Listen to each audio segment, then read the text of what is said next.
The opinions and views expressed in the following program are those of the speakers and the host, and do not necessarily reflect those of Yoakley Scott Corporation and your sports network. Yeah, I've been closer to Jesus before, so can you help me out? Oh, can you help me out? Am I on my own? Am I on my own? Or can you help me out? Am I on my own? Am I on my own? Or can you help me out? Can you help me out?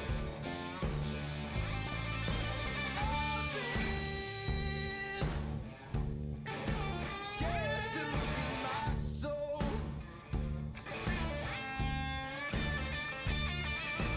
I've been afraid I would follow alone. Yeah, afraid of the things I've been told.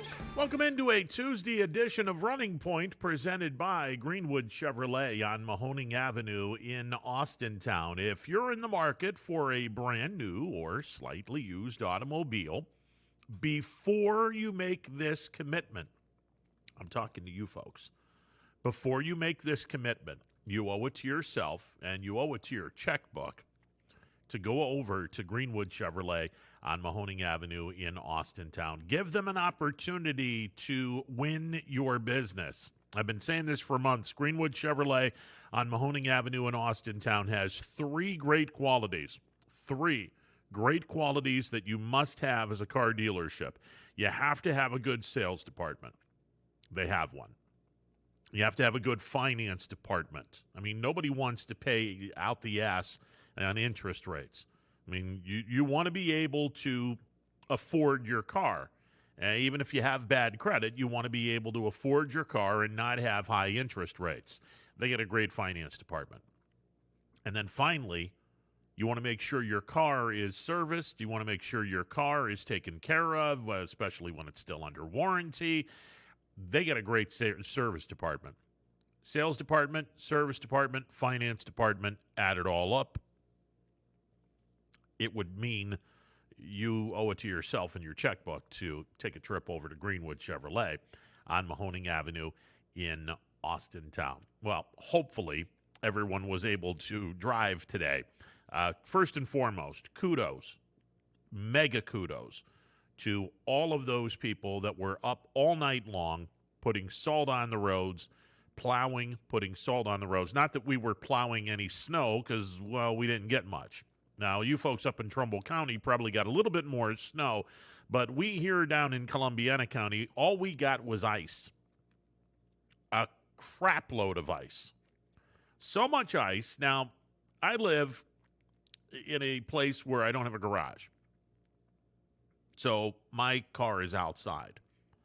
And I kid you not, it took me a good 30 minutes to get the ice off of my car this morning. I mean, when I opened up first of all, I had a hard time opening up my car door because there was ice all over the car. So I had to yank it as hard as I could and finally got the door open.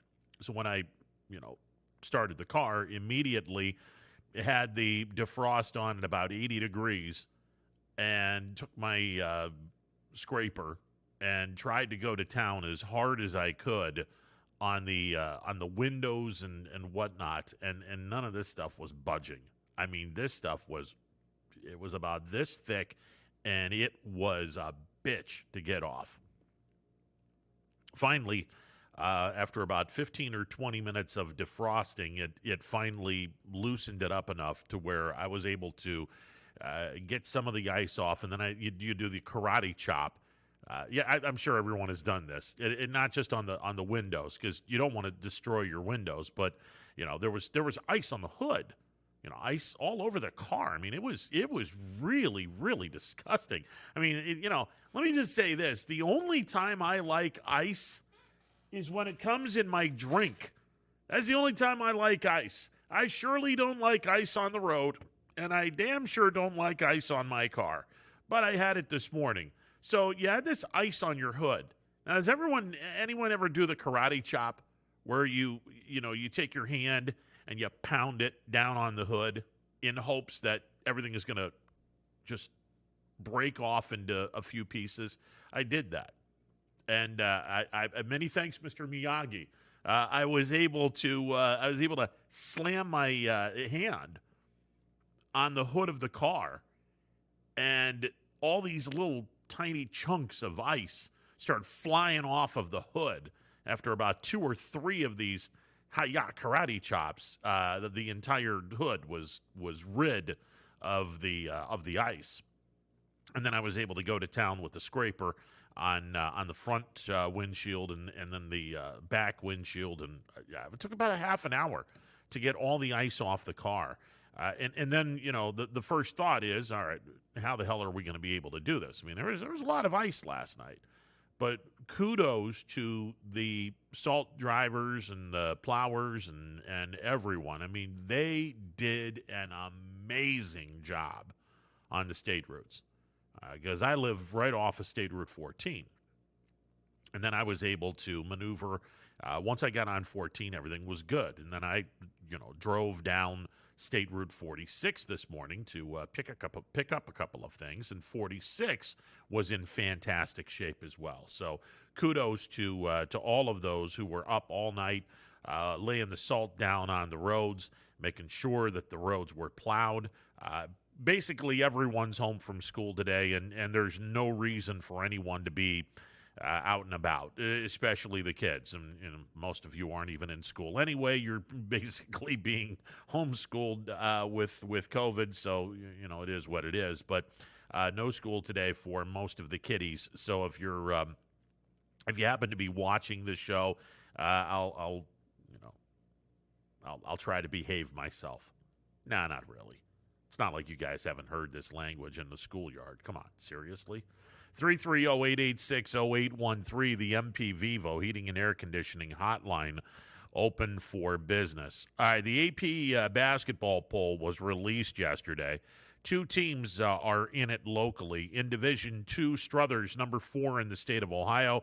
In Division 4, McDonald is number 5 in the state of Ohio. So congratulations to those 2 teams. Speaking of basketball, there are some games that are going to be played tonight, but there's a whole bunch of cancellations. When we get the official list, we'll most certainly pass it along to you. I can tell you the game that myself and my partner Larry Scragg will be doing is very much going to be alive and well.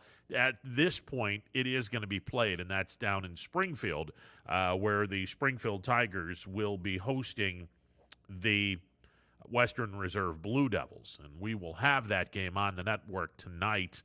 That is a 7 o'clock start, give or take a few minutes. Again, 7 o'clock starts. You normally have the JV game starting at 5:30, and everything depends on how fast the JV game finishes, whether you're going to play a little before 7, a little after 7. It just depends. There are some games that have been canceled tonight. I know Leetonia canceled their game tonight because they don't have any school today. I was told that Newton Falls and Crestview is still on. Up in Newton Falls. We'll see if that continues. This is kind of the in-between prior to the next storm that's coming in. Now, let me just preface all of this by saying that I am no longer going to be interested in hearing about what we're supposed to get. Because the reality is what we're supposed to get and what we wind up getting are 2 incredibly different things. So when I hear all this stuff about, well, you're going to get 5 to 8 inches of snow, I'll believe it when I freaking see it. Because I didn't get no 5 to 8 inches of snow last night. All I got was ice. And like I said, the only thing I like about ice is to put it in my drink. That's the only time I like ice. So Wednesday, we should be in pretty good shape. Thursday, the next storm comes in. And again, depending on where you live, you might get 6 inches of snow. You might get a little bit more. You might get a little bit less. No big deal. I mean, it's wintertime in northeastern Ohio. I don't understand why we all freak out about this stuff. It's northeastern Ohio. What did you expect? We were going to be 75 degrees in the wintertime? Come on. I mean, the only people that are getting that are people down in South Florida, which is where I used to live, and I question my sanity every single time winter comes around and I'm ass deep in snow, and I probably should have been staying in South Florida with 65, 70, 75-degree weather. I mean, that would have been nice. All right, later in the week, I made mention of this because there's a ton of games that will be played on Wednesday, and we're talking the girls basketball tournament. And I would imagine that we'll be able to get all of these games in. We'll start with Division II.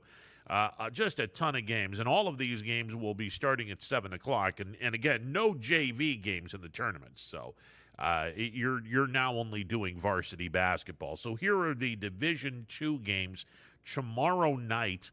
All of these games will start at 7 o'clock. In the District 1 brackets, number 19 Geneva will be at number 18 Lakeview. The 27 seed Niles will visit number 7 Canton South. Number 22 Ashtabula Edgewood will travel to the Fieldhouse in Struthers to take on the 12 seed Struthers. Number 25 Mogador Field will visit Streetsboro. The Rockets are at number 13. A couple of other games that are really don't really mean all that much to this area. Number 23 Ravenna will take a trip to number 10 Notre Dame Cathedral Latin, and number 16 Chagrin Falls travels to number 6 Kenston. In the second bracket, District 2, number 21 Painesville Harvey will move on up to the east side to a deluxe apartment in the sky. Number 14 Jefferson will be welcoming in Painesville Harvey, and I'll pay anyone to walk into that building and say, Weezy! God, I love my Jefferson references. For those of you under 40, you probably don't understand it. No, well. Number 20, Youngstown East will visit number 9, Cardinal Mooney. And I will tell you right now, kids, Cardinal Mooney is grossly underseeded in Division II. I will just tell you that right now. I'm not going to put the Maluki on anybody, but Cardinal Mooney is grossly underseeded. This is not a 9 seed. This is a much better basketball team, but they're seeded number 9. Cardinal Mooney hosting East on Wednesday night. Number 11, West Geauga will visit number 8, Southeast. Number 17, Girard, moves on in the tournament. The 15 seed, Hubbard, unfortunately for them, they are the victim of COVID. So that's the first team that has been eliminated because of COVID. Girard is already moved into the sectional championship game. They will go to number 3, Marlington. Again, the 15 seed Hubbard, who was supposed to have a home game because they're the better seed.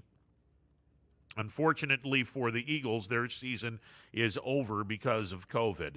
Number 24, Cheney will visit number 5, West Branch. Those are the Division II tournament games that are going to be held on Wednesday night. And again, we don't anticipate any cancellations via Mother Nature. Now, you might see some cancellations due to COVID, and we already have one, and hopefully that's the only one that we're going to get.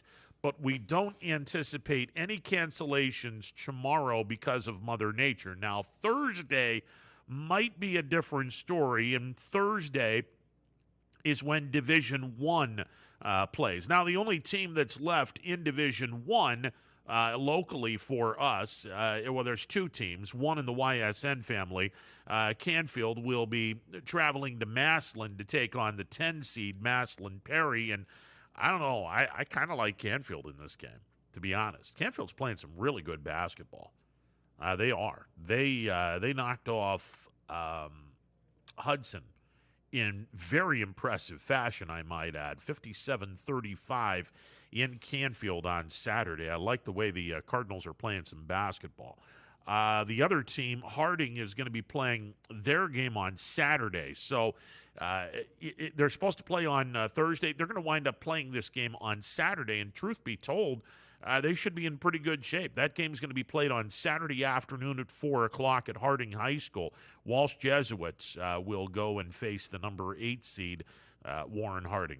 Okay, so Thursday, Canfield might have a bit of a problem because we do have a storm coming in, another storm. Then again, it might be all to do about nothing, which is what most of our winter storms have been all about this year, unfortunately. All right, Division 3, all of these games will take place on Wednesday, tomorrow night. The 21 seed Crestwood will go to South Range to take on the top-seeded South Range Raiders. And, oh, by the way, South Range is pretty good. They just knocked off Poland a couple of days ago. Yeah, they're legit. Coach Fischel and his team, they're pretty legit. I know there's no two ways about that. All of these games are on Wednesday, starting at 7 o'clock. By the way, this is the first district bracket, the upper bracket. Number 17, Waterloo, will visit number 6, Crestview. Rebels coming off an overtime victory over LeBray. We'll see what transpires on Wednesday night. I'll have the game along with Larry Scragg. Waterloo is very underrated. This will be a tough game for Crestview. This will be a tough game. Number 18, Mogador, will visit number 3, Brookfield. Brookfield has not been playing good basketball as of late, but they are a solid basketball team. We'll see if the Lady Warriors turn it around when we get to tournament play tomorrow night. In the other district bracket, number 19, St. Thomas Aquinas, will travel to Garrettsville to take on the Lady G-Men from Garrettsville Garfield. They are seeded second in this tournament. Number 11, Liberty, will take a trip to number 7, Kirtland. And number 16, Pymatuning Valley, will be at number 12, Columbiana. Those are the Division 3 sectional first-round games. And then a plethora of Division 4 sectional games. These will be first-round games. All of these games will take place at 7 o'clock tomorrow night. In the first district bracket, number 22, JFK, will be at the top seed McDonald Blue Devils. And, oh, by the way, McDonald is a very good basketball team. Number 20, Lordstown, will make a trip to number 8, Springfield. Like Cardinal Mooney, this Springfield team, very underrated and underseeded. This is a damn good basketball team. They are. They've just had a lot of problems with COVID. Number 17, Heartland Christian, will be going to Youngstown to take on number 9, Valley Christian. That should be a good game. And number 14, Sebring, will take a trip to Newton Falls to take on the number 3, Newton Falls Tigers. That's in the first district bracket. In the second district bracket, number 23, Wellsville, is at number 2, Western Reserve. This just in, Western Reserve is a pretty good team. Number 16, Lisbon, is at number 7, Maplewood. Number 11, Cardinal, will make a very long trip to Leetonia to take on number 10, Leetonia. And number 19, Badger, will take the trip to North Jackson as they take on number 6, Jackson Milton. So all of those games will be played on Wednesday night, D2, D3, and D4. Now, this begs to let you folks know that our tournament games will not have no charge on them. You're going to be paying a $9.99 pay-per-view for the tournament games, and this is to offset the costs of doing this, where we have to pay the OHSAA a certain amount of money for us to be in all of these places. It's quite an undertaking, and that's putting it nicely. So we will tell you that if you pay $9.99, you get all of the games: Division II, Division III, Division IV. You get access to all of those games, and it's one low price, $9.99. You simply go to ysnlive.com on Wednesday, click on your favorite team, the team you are looking to watch, and you'll pay your $9.99 with a credit card, and happy watching. You can watch that game, and you can watch all of the other games that are accessible, all the games that I just mentioned, Division II, Division III, Division IV, all the games on Wednesday night. Thursday, the only game that we will have is Canfield at Maslin Perry, and then Saturday, we will have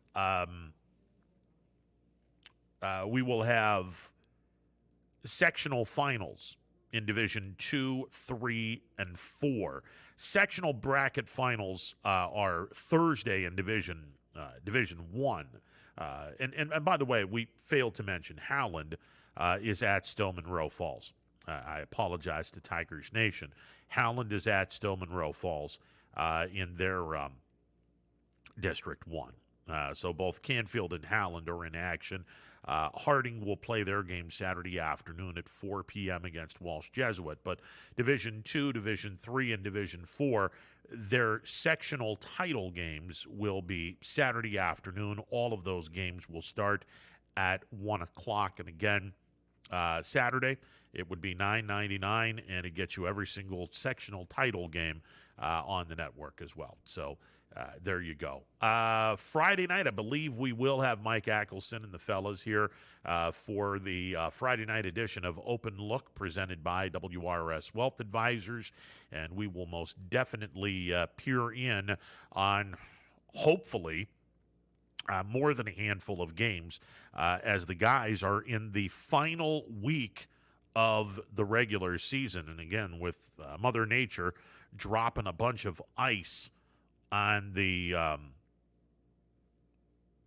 roads, it's going to be very difficult to play some games today. Although we have been told that there are a number of games that are very much alive and well today. And as I mentioned, one of the games is a game that I'll be broadcasting alongside Larry Scragg. I will be broadcasting the game in Springfield between the Springfield Tigers and Western Reserve.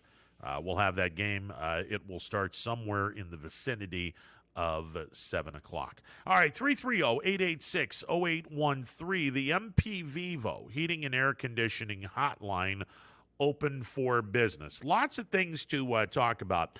If you're a Browns fan, I gotta throw this out.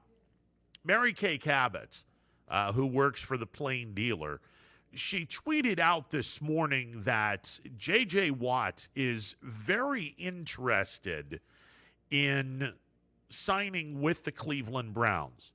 Now, there are a number of teams that are going to be in line for the services of J.J. Watt. Now, keep in mind, he's 32 years of age. He's probably on the downside of a Hall of Fame career. He's probably not an everyday or an every down type of pass rusher anymore. He's probably someone that's going to go 30, 35 snaps a game, and his job will simply be to rush the passer. That's essentially what he is now. He is nowhere near the talent that he was 7 or 8 years ago. Not even close. But he does bring a lot of leadership and the it quality that a lot of championship caliber teams would love to have. I know that Green Bay is on the radar, Buffalo's on the radar, Pittsburgh is obviously on the radar because his two brothers are playing for the Steelers, although I was told by a number of people that J.J. Watt has no interest in playing for the Steelers because he does not want to take anything away from T.J., or his other brother. I have no idea if that's accurate or not. But I do know that J.J. Watt, according to Mary Kay Cabot, has interest, a lot of interest, in playing for the Cleveland Browns. So I ask you, if you're a Browns fan, is he an upgrade? Looking at your linebacker situation, is J.J. Watt an upgrade? And before you answer yes, consider this again. He's not an every down linebacker. He's essentially now a pass rusher. And I don't think he's going to do very well against, trying to cover anyone. He's going to be basically going after the quarterback. You already have, if you're a Browns fan, you pretty much know you don't have a problem getting to the quarterback. Now, having said that, you put J.J. Watt on one side and Myles Garrett on the other side, you got people's attention. Ain't no two ways about that. You got people's attention by doing that. But J.J. Watt's not going to be guarding anyone coming out of the backfield. He's not going to be defending any passes. He can be rushing the passer. And he's not going to be doing a very good job against the run, because that's not going to be J.J. Watt's job anymore. Like I said, J.J.'s on the downside of a Hall of Fame career. He is not going to be as nearly as effective against the run as he was 7 or 8 years ago. His job now is one thing: get to the quarterback and get a sack or 2 or 10. When you can do that, then let's have at it. I think he would fit really well with Cleveland. And honestly, I think that you put him on one side of the pass rushing area and Myles Garrett on the other side, and you immediately have everyone's attention, because you have two premier pass rushers who can get to a quarterback anytime they want to.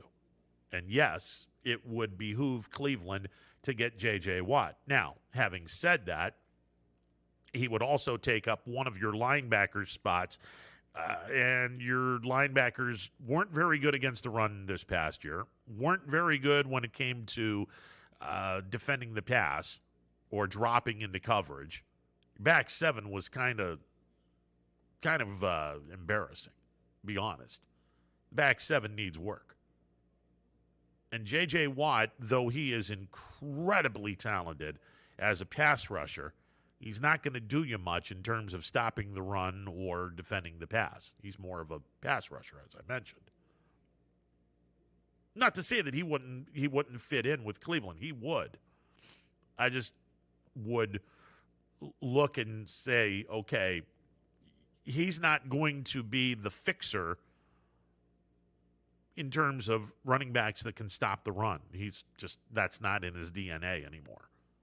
Oh, he'll most definitely improve the pass rush, which you already got an impressive pass rush. I think he would be a better fit in Green Bay. I certainly think he'd be a better fit in Buffalo. Buffalo needs a pass rusher in the worst way. They had a non-existent pass rush, which is one of the reasons why Buffalo didn't get to the Super Bowl last year. They have no pass rush. That and the fact that their running game is Josh Allen and Josh Allen. That's two things that the Bills most definitely need. Browns need a lot of work in the back seven. Now, the good news is the Browns have a ridiculous amount of money to work with. And I think that they will get their problems fixed. And, man, this AFC next year, holy but jeebers, is the AFC going to be fun to watch. Because, obviously, Kansas City's not going anywhere. They're going to be a solid team. And Buffalo's going to get company in the East. Look, New England's not going to be down very long. Keep in mind, the Patriots had 8 guys on the defensive side of the ball that did not play last year because of COVID. Miami is on the uptick. The Jets could be on the uptick depending on what they do this offseason. Pittsburgh's not going anywhere. And although they're old at quarterback and they do need to replace a lot of their offensive line, they're Pittsburgh. They'll be able to do that. Baltimore ain't going anywhere anytime soon. Indianapolis, I still think, is the best team in the AFC that nobody really gives a lot of respect for.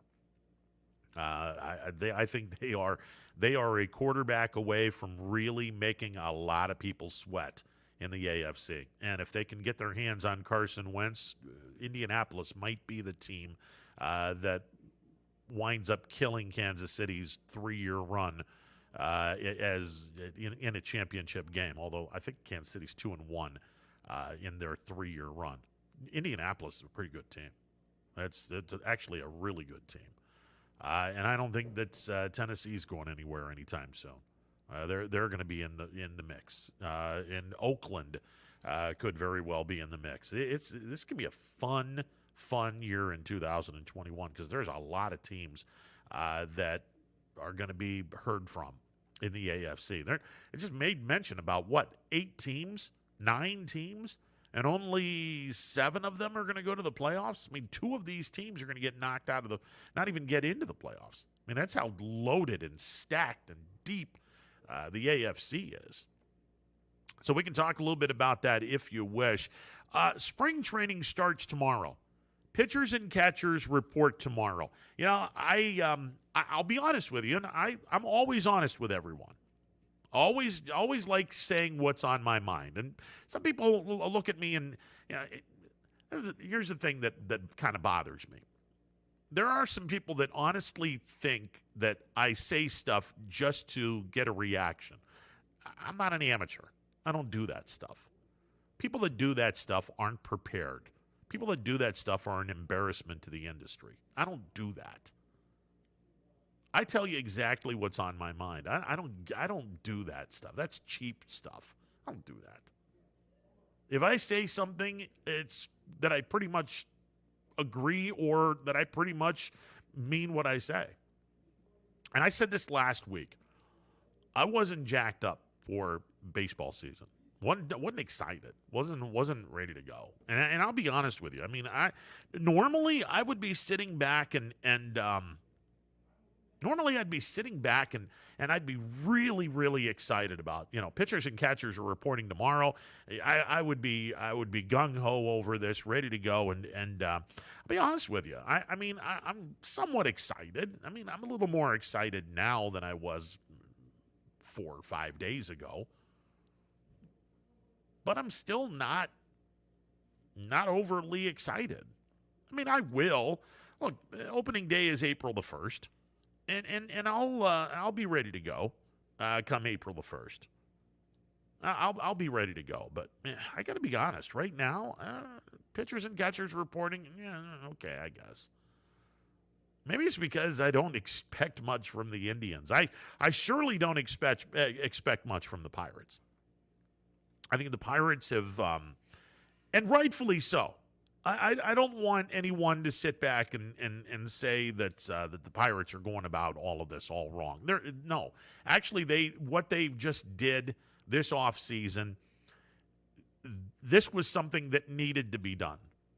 This was something that was absolutely needed to be done. One of the major concerns that I had for the last few years with the Pirates organization was their minor league system was garbage. Absolute garbage. And if you're a small market team, and look, I mean, basketball has a salary cap, football has a salary cap, hockey has a salary cap, baseball doesn't. And baseball's not going to anytime soon, although I think that you can probably get a floor on the salary cap. Not a ceiling, but a floor, where everyone has to spend a minimum X amount of dollars. I think you can get to that point. You're never going to get a salary cap in Major League Baseball because the players' union would never go for it. They just won't. You can get a floor, but you won't get a ceiling. And I think if you can get a floor, I think that it would best serve Major League Baseball if you did that, regardless. You're a small market team. Pittsburgh and Cleveland, both small market teams. They're not large media centers. I mean, they're both big cities, but compared to New York, Los Angeles, Chicago, they're just not major cities. Philadelphia, Boston, They're not major. You know, Cleveland and Pittsburgh are small market teams. And if you're a small market team, you have to have a really good minor league system. You get a really good minor league system, and then, you know, assuming that you can bat 60% of these kids that you tout as big-time prospects, if you can get 60 to 70% of these big-time prospects to come up to the major leagues and live up to their billing and be there for 6 years, then you got a window. You have a window. Pirates had that window 5 or 6 years ago when they went to the playoffs 3 straight years. They had that window. And unfortunately, their farm system didn't crank out the same amount of talent as the McCutchen era that they had. And because of that, they were spinning their tires. So Cherington, he's a smart guy. Cherington saw that and said, "We got to destroy this franchise, the major league franchise. We got to rip it down to the studs." And that's exactly what they did this offseason. They traded away Tyone, they traded away Bell, they traded away anything and anybody that has marketable value that is not in the plans for this team in 4 years. 3, if they really do a great job with their farm system. And by trading away the marketable talent that they have, the Pirates now have a top 10 farm system. Okay, now it's up to the Pirates, because they're going to suck this year. I'm just going to forewarn you right now. They're going to suck this year. They're going to lose about 100 games. There's no two ways about this. The Pirates are going to lose 100 games this year, and they're probably going to be the worst team in baseball this year. And that's not a bad thing, because the Pirates will get another top pick in the 2022 draft. They get the top pick this year. They're probably going to get the top pick next year. And if they can hit on both of these and continue to have really good drafts, 2024, Pirates are going to be very close to being on top again. And then you have the 6-year window that's going to be wide open. And again, as long as you continue to crank out some really good prospects in your farm system, that window, in theory, will always be open. As long as you crank out your minor league system. The minor league system cranks out some major league talent, that window, in theory, is always going to be open. Now, for the Pirates, as I mentioned, the minor league system was garbage. And when you have a minor league system that's garbage, at some point you have to sit back and say, okay, we have to tear down the major league club to the studs and let's hit the reset button. Pirates are hitting the reset button. It's not a bad thing. You're just going to have to be patient, as this team is going to lose a lot of games this year, but they're going to get exponentially better. And I'm going to figure in about 3 years, 2024, they're going to probably be a 90-win team. And that'll start about a 5 or 6 year window.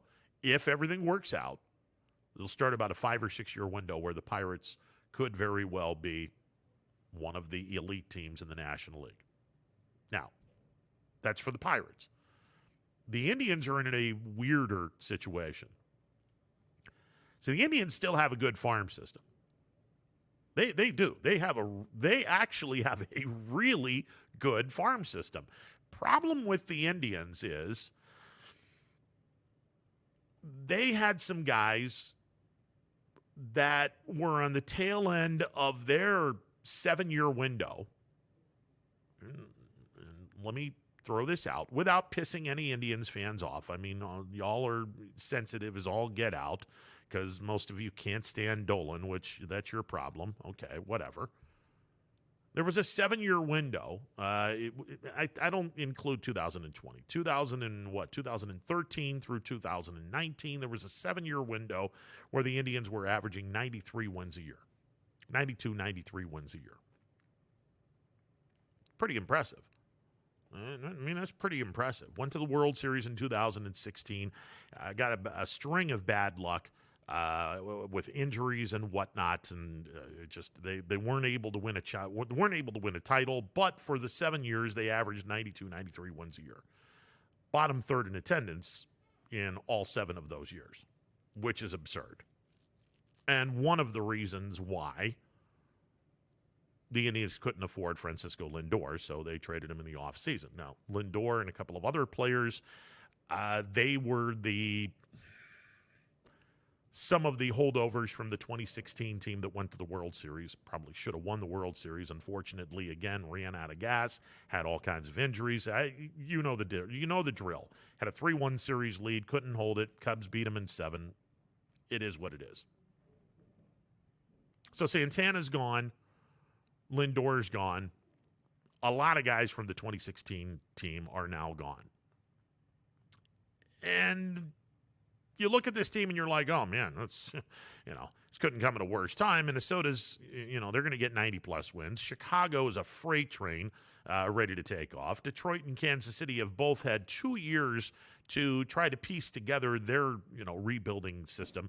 Man, the Indians are going to be in really bad shape, to which I say, not so fast. Not so fast.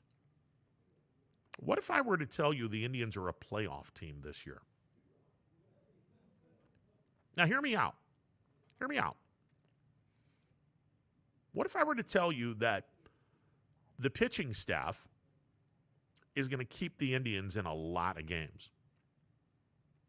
And while on paper, it certainly doesn't look like the Indians have much of an offense, there are some guys that could very well get on the map and provide just enough offense to make the Indians a high 80s winning season. Say 88 and 74. I had to do the math there for a second. 88 and 74 might get you a wild card berth.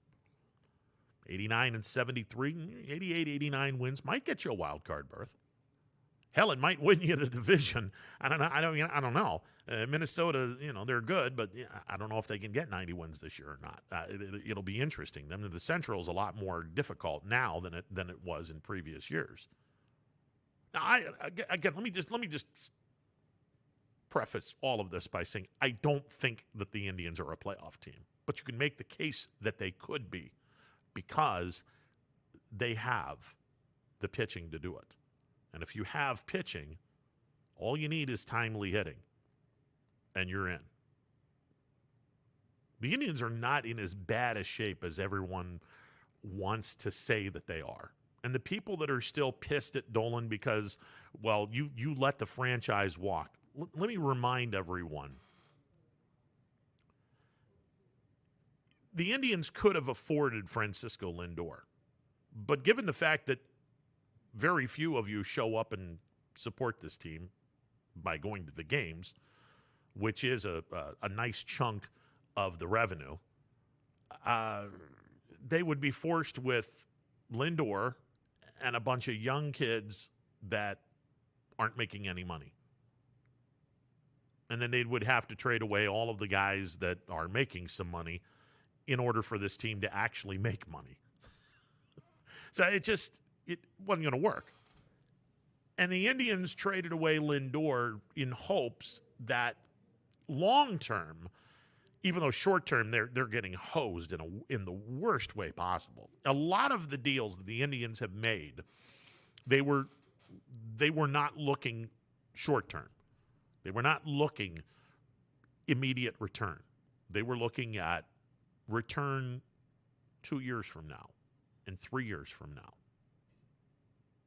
And I said this when Lindor was traded. There's no question the New York Mets have the better end of this trade today. There's no question about that. In 2 years, the Indians could very well have hosed the New York Mets. Could have very well ripped the Mets off 50 ways of Sunday. Could happen. Now, does it? We'll find out in 2 years. We'll find out in 3 years. The Indians are making deals, not for 2021. Look, the Indians they're going to struggle offensively, yes, but they have enough pitching. And if the Indians can get some timely hitting, they could very well be a playoff team this year because they have more than enough pitching to stay in more than enough games. And this starting rotation is going to be a hell of a lot better than what people think. And this bullpen is going to be a hell of a lot better than what people think. Now, I'm not saying they're going to win the division. I don't think they will. And I'm not saying that they're going to be a playoff team. I'm just saying don't be a bit surprised if the Cleveland Indians win 87, 88, 89 games. And don't be a bit surprised if they're in the thick of this come September. Don't be a bit surprised. Because they already have one thing that most of the American League does not have, and that's really good pitching.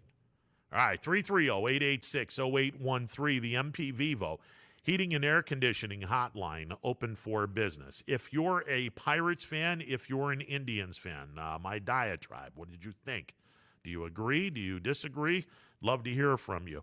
We will catch up on the cancellations of and the games that are going to be played tonight, as well as the games that have been canceled for tonight. We'll get to those. Plenty of games.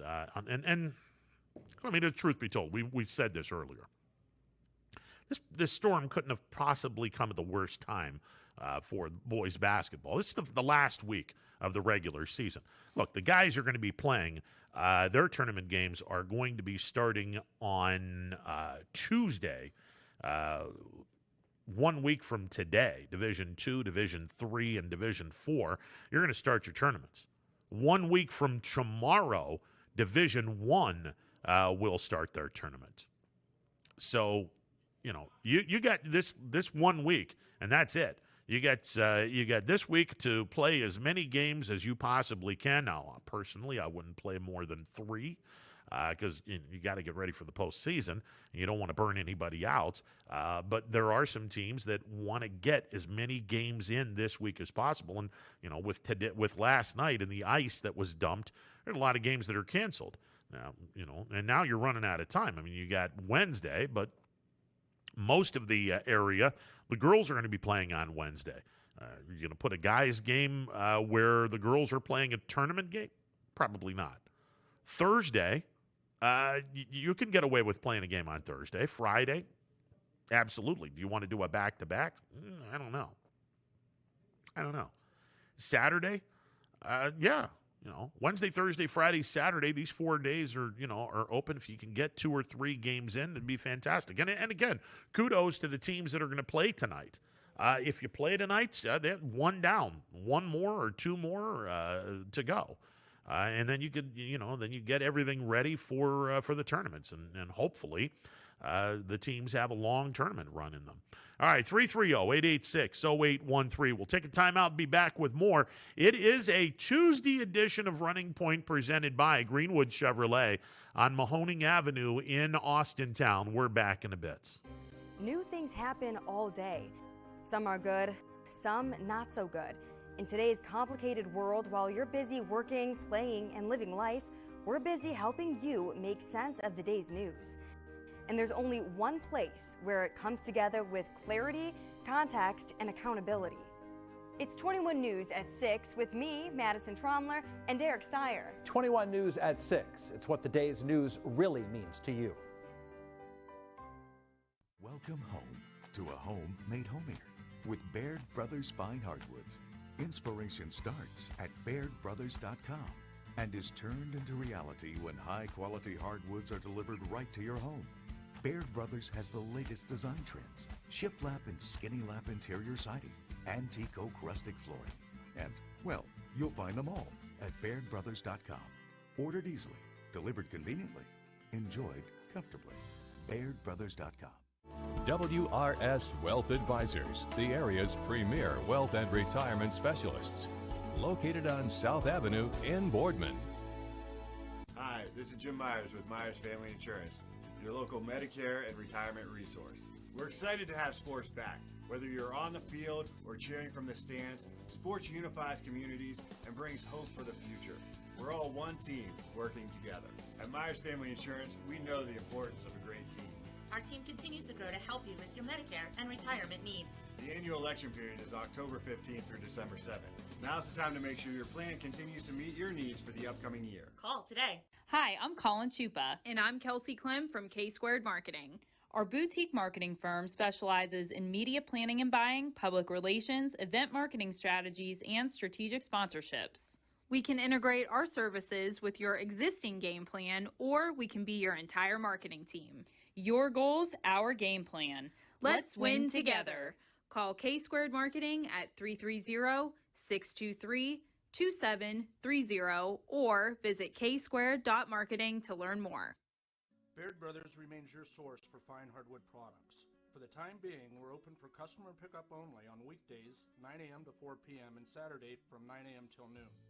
Place your order online at bairdbrothers.com. Baird Brothers, for the place you love. Quality, customer service, and integrity. Those are the 4 words that have driven our success since 1957 at Joe Dickey Electric. Joe Dickey Electric is one Mahoning Valley landmark business that stays current with the requirements of our customers.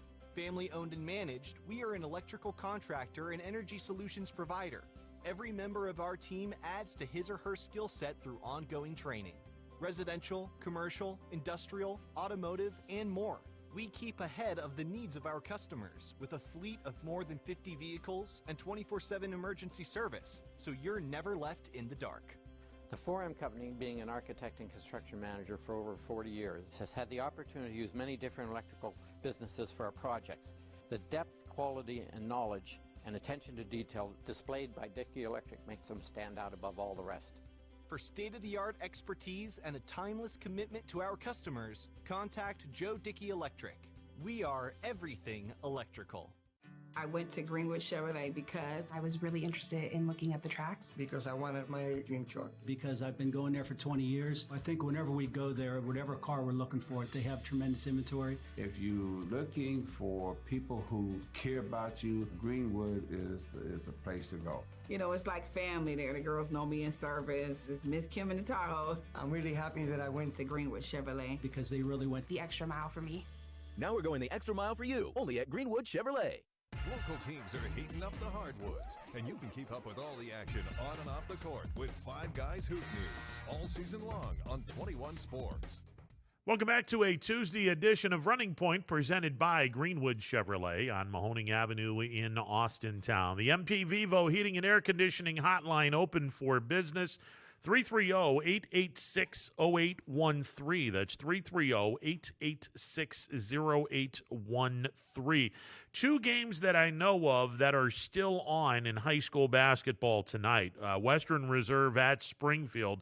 To my knowledge, that game is still on. So is Crestview at Newton Falls. Those are 2 games that I know for sure are still on for tonight. There are a number of games that have been canceled tonight and moved throughout the rest of the week, being that this is the last week of the regular season, as everyone is trying to get in as many games as humanly possible before the tournaments start. And as we mentioned, 1 week from tonight, we will have boys tournament action, the first round of the sectionals, 1 week from tonight in Divisions 2, 3, and 4.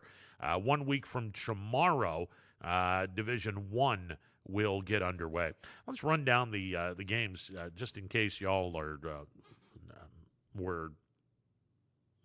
hadn't remembered. Here are the games that are going to be played, I should say, 1 week from tonight when we open up the tournaments. Division 2, the 25 seed Niles will be at top seeded Struthers. This is in bracket 1. Youngstown East is 16. They'll take a trip to number 11 Streetsboro. Number 21 Mogador Field will travel to Canton South to take on number 8 Canton South.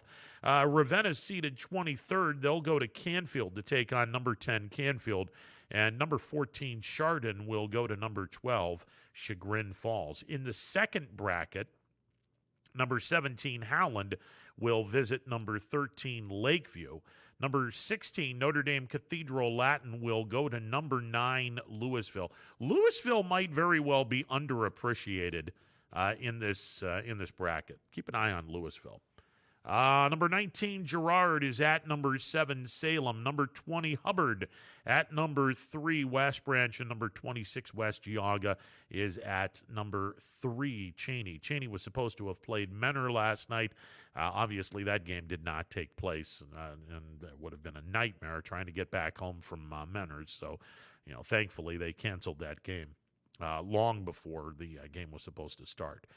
Division 3 tournaments, bracket 1, number 21, Middlefield Cardinal will travel to Camel to take on number 20, Camel. Number 19, Rootstown is at number 15, Champion. Champion playing much better basketball as of late. Number 16, Berkshire is at number 11, Crestwood, and number 23, Conneaut visits number 9, South Range. Bracket number 2, number 23, Columbiana is at number 17, Mineral Ridge. Number 18, United visits number 10, Crestview. Number 13, Jefferson goes to number 12, Grand Valley, and number 24, East Palestine, will visit number 3, Newton Falls. And in Division 4, number 12, Matthews is at number 9, Southern Local. Badger, they're seated number 19. They will take an insanely long trip all the way down to the southern part of Columbiana County as they go to number 5, Wellsville. Number 22, Chalker, will visit number 10, St. Thomas Aquinas. And number 16, Lordstown, is at number 13, Brookfield. In the second bracket, number 24, Bloomfield, is at number 1, McDonald. Number 21, Maplewood, will visit number 8, Valley Christian. Leetonia is seated 18th. They will go to Lake Center Christian School in Lake County. They are seated number 15. Number 14, Western Reserve, will go to number 11, Jackson Milton. All of those games, Divisions 2, 3, and 4, will start 1 week from tonight at 7 o'clock. All right, there you go. All right, we're going to take a timeout. On the other side, we will catch up with the Tribune, Chronicle, and Vindicator sports editor, Doug Chapin, as we always do. That's coming up at the top of the hour. Coming up at 2 o'clock, we will hear from the manager of the Ysu Baseball program. Dan Bertolini will be chiming in. We made mention of this yesterday as we look at the weather forecast for Troy, Alabama. They're under a winter weather advisory, by the way. It's 27 degrees right now in Troy, Alabama. This weekend, we are looking at 47 degrees for a high on Friday, a low of 26. A high on Saturday, plenty of sunshine, 56 degrees with a low of 33. And then on Sunday, a high of 62 degrees, abundant sunshine, with a low of 47. So there you go. Sunshine in the afternoon on Friday, a high of 47. The wind's out of the northwest. So that will that'll be interesting on Friday. But Saturday and Sunday, both of those games are day games. 56 and 62 degrees. Yeah, I'll take it. I'm sure that they'll be more than happy to play in that kind of weather. All right, we'll take a timeout. Be back with the Vindicator and Tribune Chronicle sports editor, Doug Chapin. He's coming up. Stick around. More to come. Hello, I'm Greg Burbick with G. Burbick Farms. For the last 100 years, my family has farmed in Columbiana and Mahoning counties. I began raising cattle in 1996 with the goal of providing a better product for you and your family on the dinner table. Our grass-fed and grain-supplemented Black Angus beef are raised with no hormones, steroids, or antibiotics. We're known for our hometown-friendly service and incredible tasting products. We're locally owned and have customers across the tri-state area. Our products go from our farm to your family. Stop by our farm on New Buffalo Road or visit us on the web at gburbickfarms.com. Don't forget to like us on Facebook. G. Burbick Farms, it just tastes better.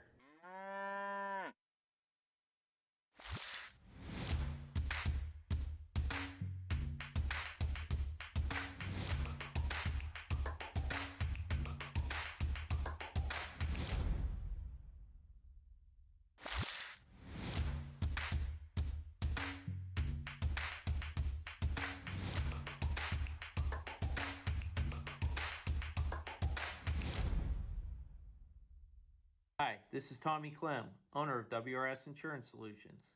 WRS Insurance Solutions is a local independent agency that specializes in life, Medicare, long-term care, and disability products. Call us at 330-953-3722 or visit us at wrsinsurancesolutions.com to learn more. Good luck to all the student athletes in the Valley.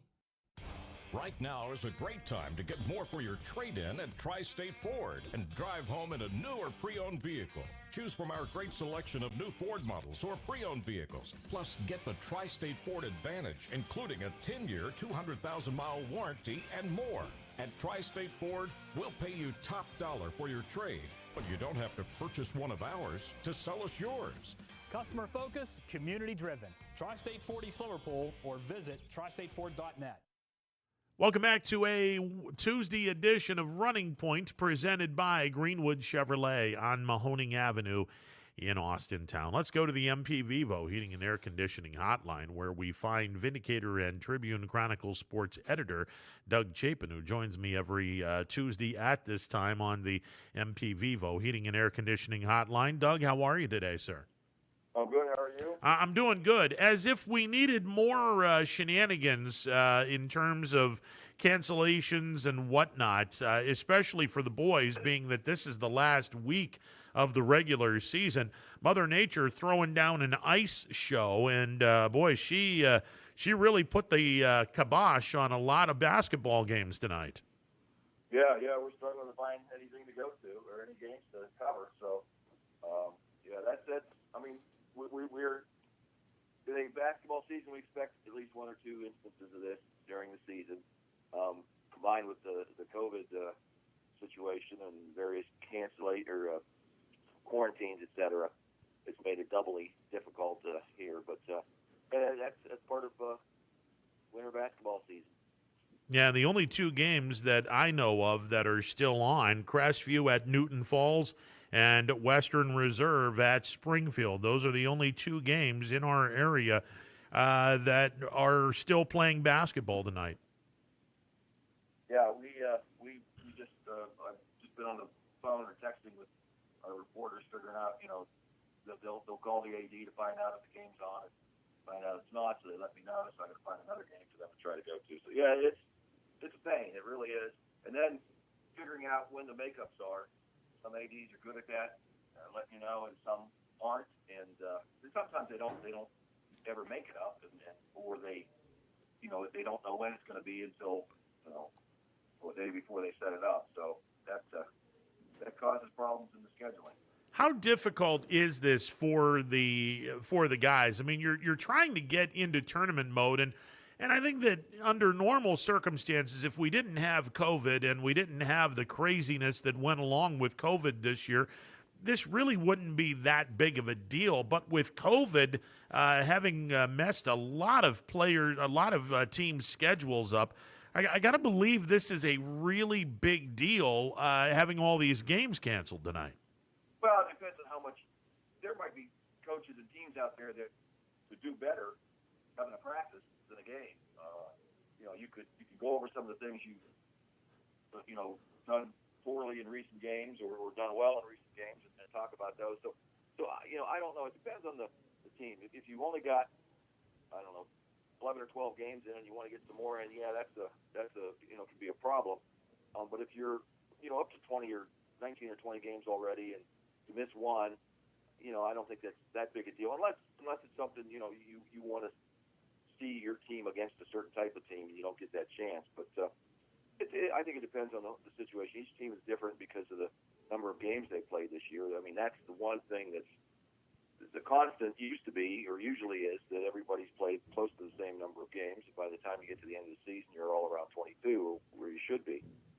But there are teams out there with just 10 or 12 games right now. So they might want more games. They might want more practice time. I don't know, because in some cases, these teams didn't get that much practice time because of the quarantine. So it probably depends on each team, I would think.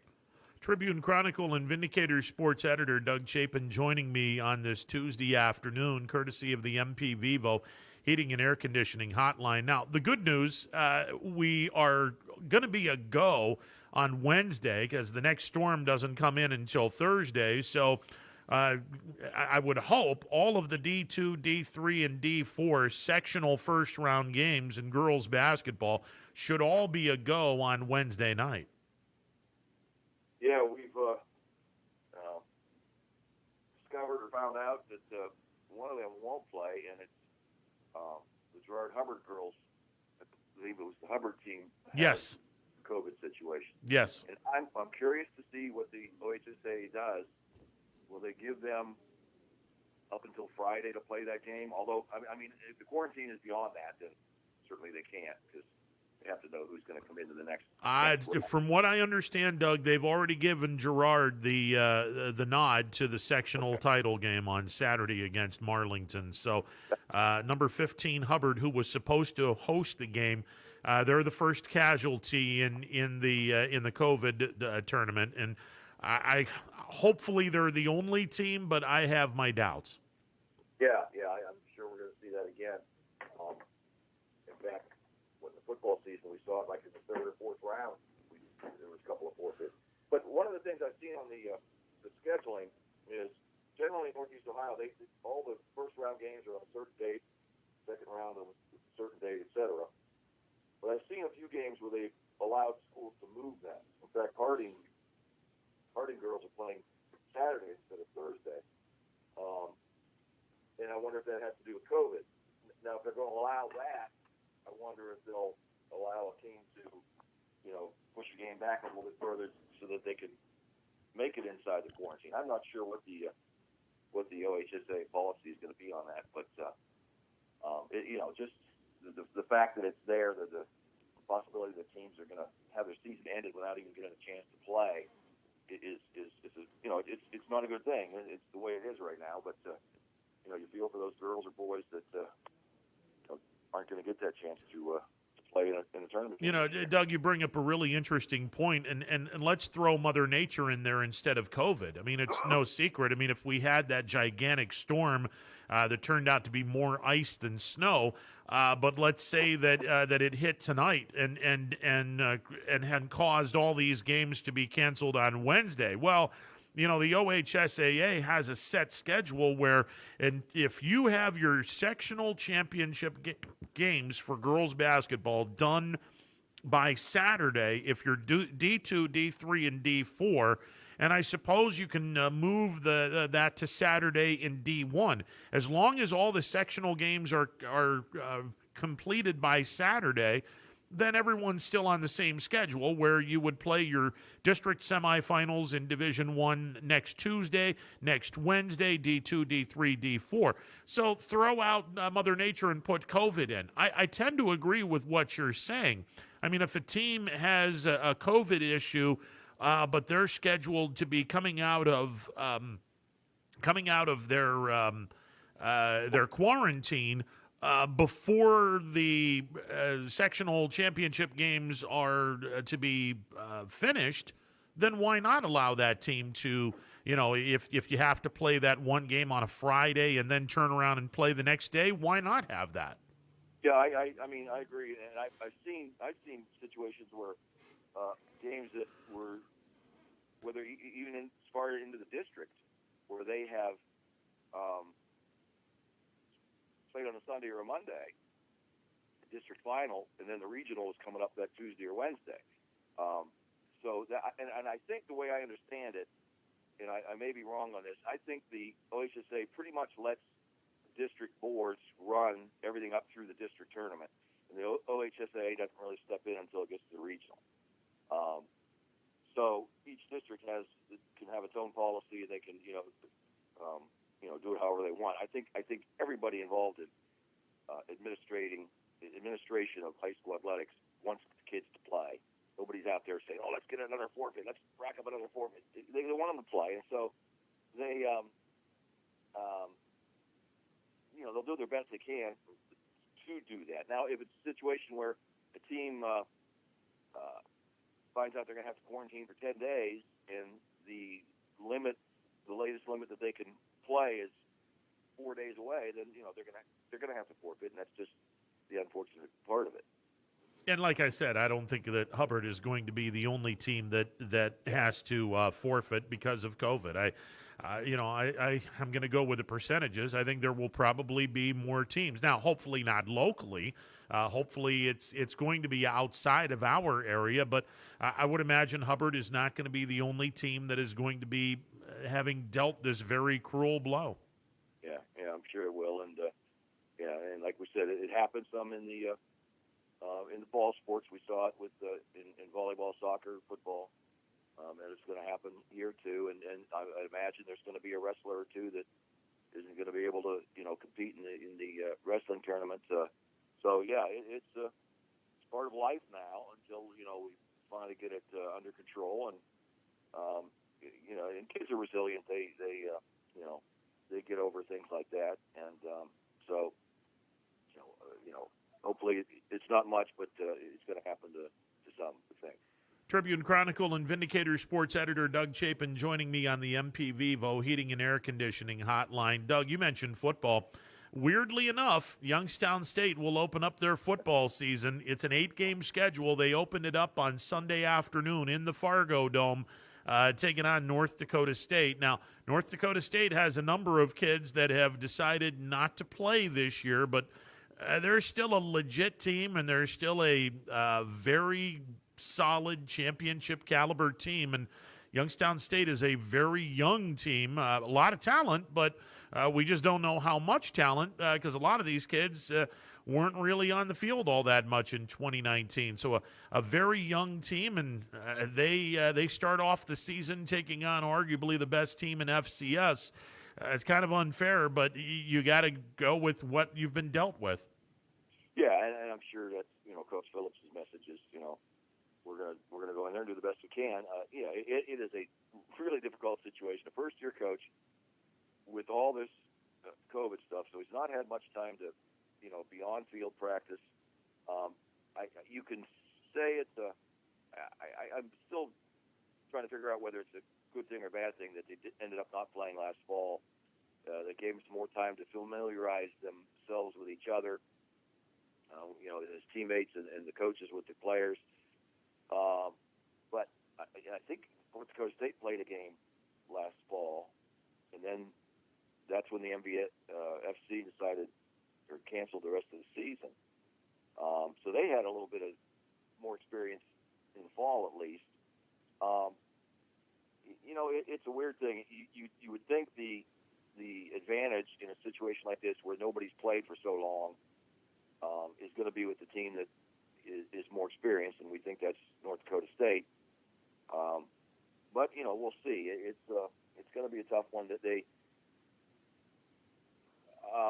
if they do get beat badly, I think that's a Coach Phillips will have a way to approach that, and he'll be able to talk to the kids, and they'll deal with it, from the standpoint, that was the first game and that kind of thing, and they can only go up from there.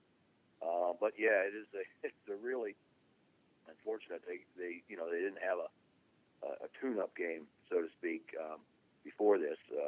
Going in there, none of their players have played in the game since November of 2019. 2019, yeah. Yeah, that's a heck of a long time.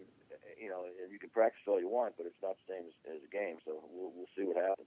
Yeah, and their first 4 games, good Lord. The Missouri Valley Football Conference did them no favors. The Penguins will open up with North Dakota State. Then Northern Iowa comes to Youngstown State. Southern Illinois, which is a top 25-ish type of team, they come to Stambaugh the next week. And then the Penguins go to South Dakota State. So, the first 4 games, you're going up against 4 of the better teams in the conference, certainly 4 of the top 25 teams in FCS, and you're going to grow up pretty quickly with those 4 games. Yeah, they will. I'm curious about how many – are there other domes in the league? I can't recall. South Dakota State is a dome. Okay. And I know that Northern Iowa plays in a dome. That's right, they But they're going to be out. They're going to be playing in our place, and it's going to be weird in our place because again, you're not going to be able to get tickets day of the game. There's only 3,000 tickets available. You have to get them prior to the day of the game. There's no tailgating. It's going to be a weird season at Youngstown State. Well, I'm thinking more of the weather than I am of the fans as far as an advantage it might be for Youngstown State. Well, it should be an advantage for a team that can run and stop the run. I mean, that's always been I've always talked about that with Big Ten football. You have to be able to run the ball and stop the run because you can't pass as effectively in November games. Now we're talking about February games, so you would think that's going to be even more the case. And the MVFC has pretty much the same footprint geographically that the Big Ten does, but you can't throw it around all the time like you might be able to down south. So that should be an interesting thing too. I think that you would think that the running teams with the stingy defense are going to be more effective than the teams that fling it around. But we'll see. And then of course there's the domes too. So those teams playing inside, they can do whatever they want. But when they get outside to somebody else, the weather's going to play a factor in this season, certainly.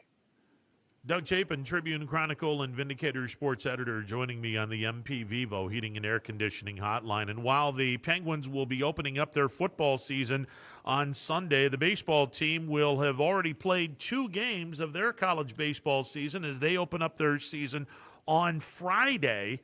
They'll be in Troy, Alabama, opening up a 3-game series with Troy before venturing to Thibodaux, Louisiana, the next weekend to play a couple of games against a team down there and 2 more games against Louisiana State. So, the baseball team's going to be in action. Softball team's going to be in action. Football team's going to be in action. Men's and women's basketball will be in the Horizon League tournament by next weekend. There's going to be all sports going on all at the same time. The SIDs there, good God, are they going to be busy? Yeah, that's an amazing thing that they're doing this with the bringing football to the and women's soccer and volleyball too to the spring when they're just starting out with the baseball, the normal spring sports are going. And the basketball is. The men's team has got things turned around, certainly, and look to be in good shape headed into the tournament. Now, who are they playing this weekend? I'm trying to remember. They are playing, oh, gosh, I want to say... the women play Cleveland State, right? Yeah, the women are playing Cleveland State. The guys are... UI? I believe so. I believe they're playing IUPUI this weekend. Yes. Yeah, they're playing well. The women, went into IUPUI last week. They're really good. So, that was they lost 2, but I think both are in pretty decent shape as far as going into the tournament. Certainly, how they play this weekend will help the coaches, determine that, and they'll get a better feel for. What they're going to do. When is the first round of the tournament is? Next weekend. It's on the weekend? Yeah, next weekend. Okay. All right. And then the second round is? Early in the, because they'll go quarterfinals. Quarterfinals and get to the Final Four, where the Final 4 games will be played in Indianapolis. Right, and that is, what were the dates for that? I can't remember. Oh, gosh, I'd have to look them up, but I know that it's, what is it, in 2 or 3 weeks, they're gonna do the March Madness Field of 64. They'll announce that. I think it's in I want to say in 3 weeks. They're doing that. Maybe 4 weeks they're doing that. And in mid-March, and then they'll start the tournament in earnest. But Youngstown State is They are playing IUPUI this weekend, and then the conference tournament will get underway the next week. All right, sounds good. Yeah, they are. I think they're both in decent shape as far as the way they're playing. I like they got really good balance scoring. Both teams do, and we'll just have to wait and see how it turns out. Sometimes just who you draw in a tournament might sort of affects. If you draw somebody that you just don't match up well with and you lose the first round, you could say we could have gone quite a ways if it weren't for that team. And then sometimes you get good matchups early and you make a nice run, and you go a little bit further than you might have thought you would. But that's the interesting part about tournaments, that you end up not playing everybody. I mean, that's what the regular season is for, to test yourself against everybody, and then come tournament time, it's just sort of the way it's worked out, whether it's by record, seeding by record, or seeding by this formula they're using. It sometimes it turns into a positive and sometimes a negative. Hey, Doug, before we let you go, a couple of things with the Cleveland teams. Tomorrow, pitchers and catchers report. And, last week I was saying I wasn't really too gung-ho about baseball season. And, obviously the Indians are going to have an interesting year in terms of the fact that they're, on paper at least, not going to be a contender. But I made mention in the first hour, don't be a bit surprised if the Indians are, in fact, a contender, because they still have a really good pitching staff. And if they can get some timely hitting, they'll be a better team than what people think. Now, I don't know if they're going to be, a team good enough to go to the playoffs, but the fact that they have solid pitching tells me that they're going to be in a lot of ball games, and if they can get some timely hitting, they may very well be a playoff team this year. Yeah, I'm not that. I've always been, the first thing I look at for a team is pitching, their starting rotation, and they're very strong there. Now that there could be some slippage from some of those guys, as they get older, as they get more, as the rest of the league gets more familiar with them. But I think they're solid there. The bullpen still is decent. They've got decent numbers, some depth there in the bullpen. Brad Hand is gone, but I think every Indians fan would say you might miss the number of saves. He had a real good record for saves, but they sure were scary saves. There was a lot like Bob Whitman used to get his saves, and Doug Jones got his. Guys all over the bases. A 4-run lead turns into a 1-run lead, but he gets the save. He ends up doing it. So Hand was effective. He wasn't certainly dominating, but I think they're still okay there. They've got some pieces in the bullpen, and then again, you're right. Timely hitting is what it's going to have to be. They're going to have to, get that one inning where they put 3 up or something like that, or they'll have to get one here and there, and just pitch well, and they got a chance. The two, Minnesota and Chicago, are both solid teams, but I don't think either one of those teams is at the point where they're going to run away and hide. So yeah, the Indians can stay in it, and hopefully their experience of being in playoff chases will help down the stretch. Cavaliers limp home from a disastrous West Coast trip. They didn't win any games. Matter of fact, they are on a significant losing streak. Andre Drummond is basically going to be sitting now until the Cavaliers decide where they can trade him to. Look, all of this happened because the Cavs got banged up in all kinds of different ways. And, what started out as a promising season has now turned into an unmitigated disaster. Now, having said that, it's because of injuries, not because of the fact that this team is horrible. I think that the rebuilding effort is going quite well, and this may still be a very, very much a blessing in disguise, because Andre Drummond is still playing some very good basketball, and the Cavaliers could get a pretty nice haul back for Andre Drummond, knowing full well you already got your guy that's the cornerstone in your franchise for your big men when you made the deal with Brooklyn. So Drummond is expendable. get some of these kids that have been injured for most of the year, get them back healthy, and the Cavaliers can still be a pretty nice team. But, you know, I mean, a lot of folks are losing their mind because the Cavaliers are playing god-awful basketball. Well, this is what happens when you have everyone and their brother hurt. There's no depth on this team. Well, I think the biggest injury is Larry Nance. He's the glue guy. He's the guy they have to have out there that keeps the young guys playing correctly, handling things correctly, and he's got some talent too. I think, and he's versatile too. He can play the 4 or the 5. He can guard a 3. But I think the rebuild is continuing. They've got 2 really good guards. Allen is a big is really good and young. And yeah, it's a shame. Drummond was effective, and but the NBA that's not.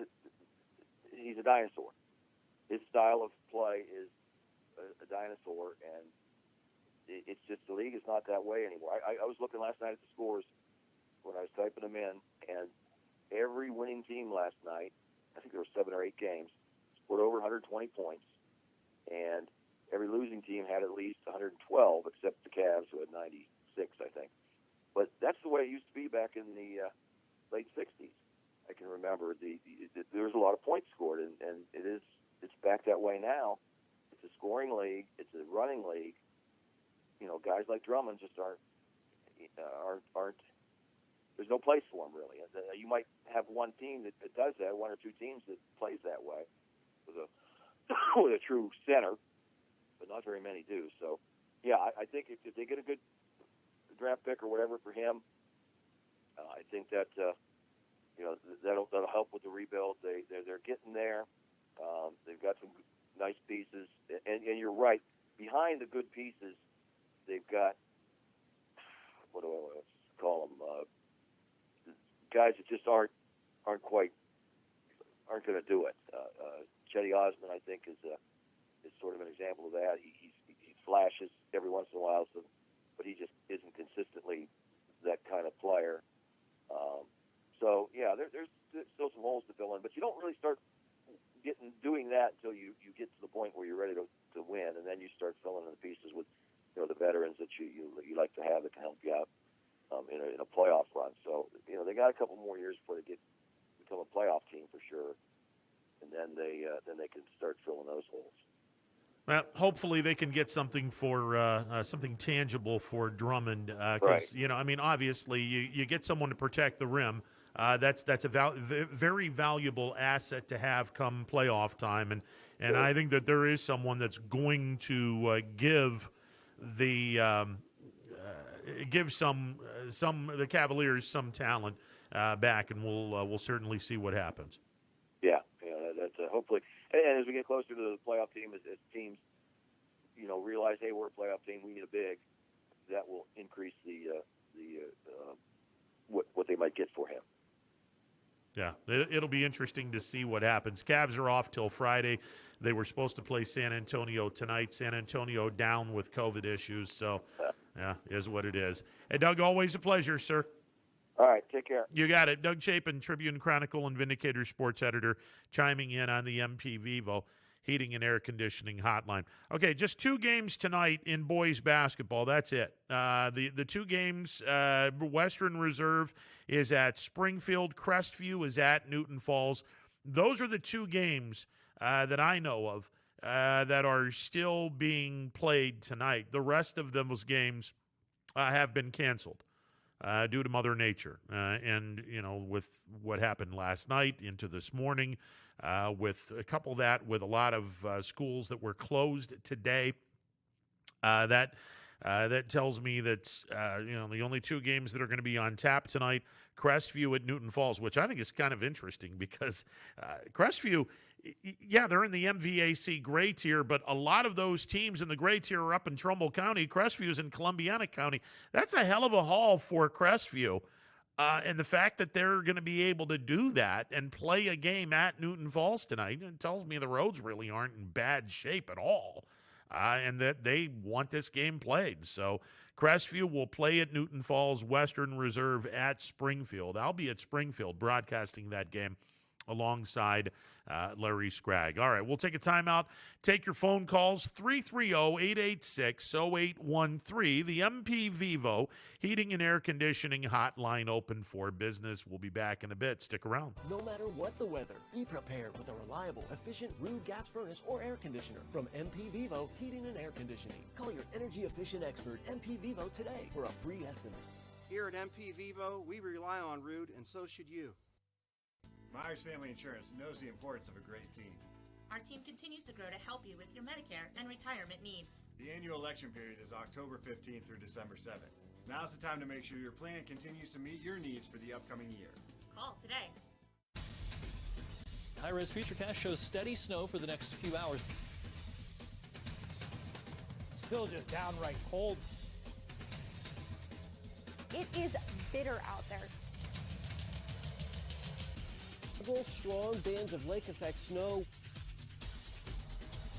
Winds is kind of the big story today as well. So if you need a more detailed winter forecast on WFMJ.com and the Storm Tracker 21 app.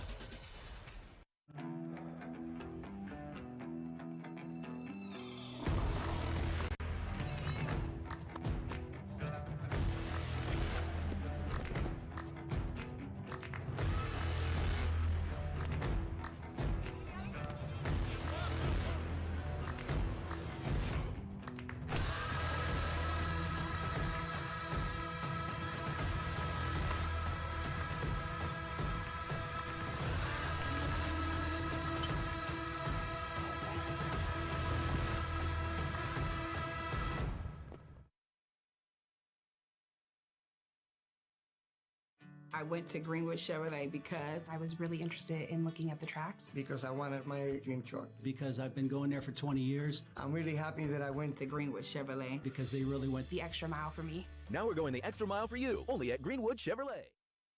When looking for home design inspiration, don't just be inspired, be Baird inspired. Whether new or remodeling, Baird Brothers has the latest trends like shiplap to refresh your home.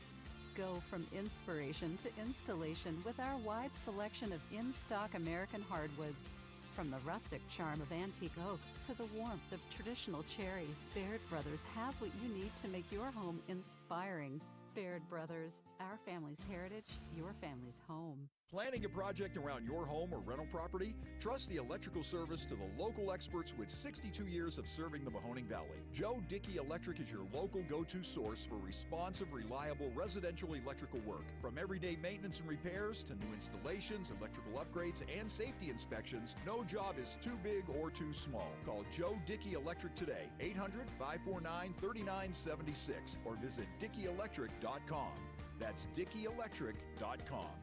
Welcome back to a Tuesday edition of Running Point presented by Greenwood Chevrolet on Mahoning Avenue in Austintown. The MP Vivo Heating and Air Conditioning Hotline open for business, 330-886-0813. That's 330-886-0813. Got my Penguins gear on because we're going to have Dan Bertolini calling in at about 2 o'clock, and we'll talk some YSU baseball.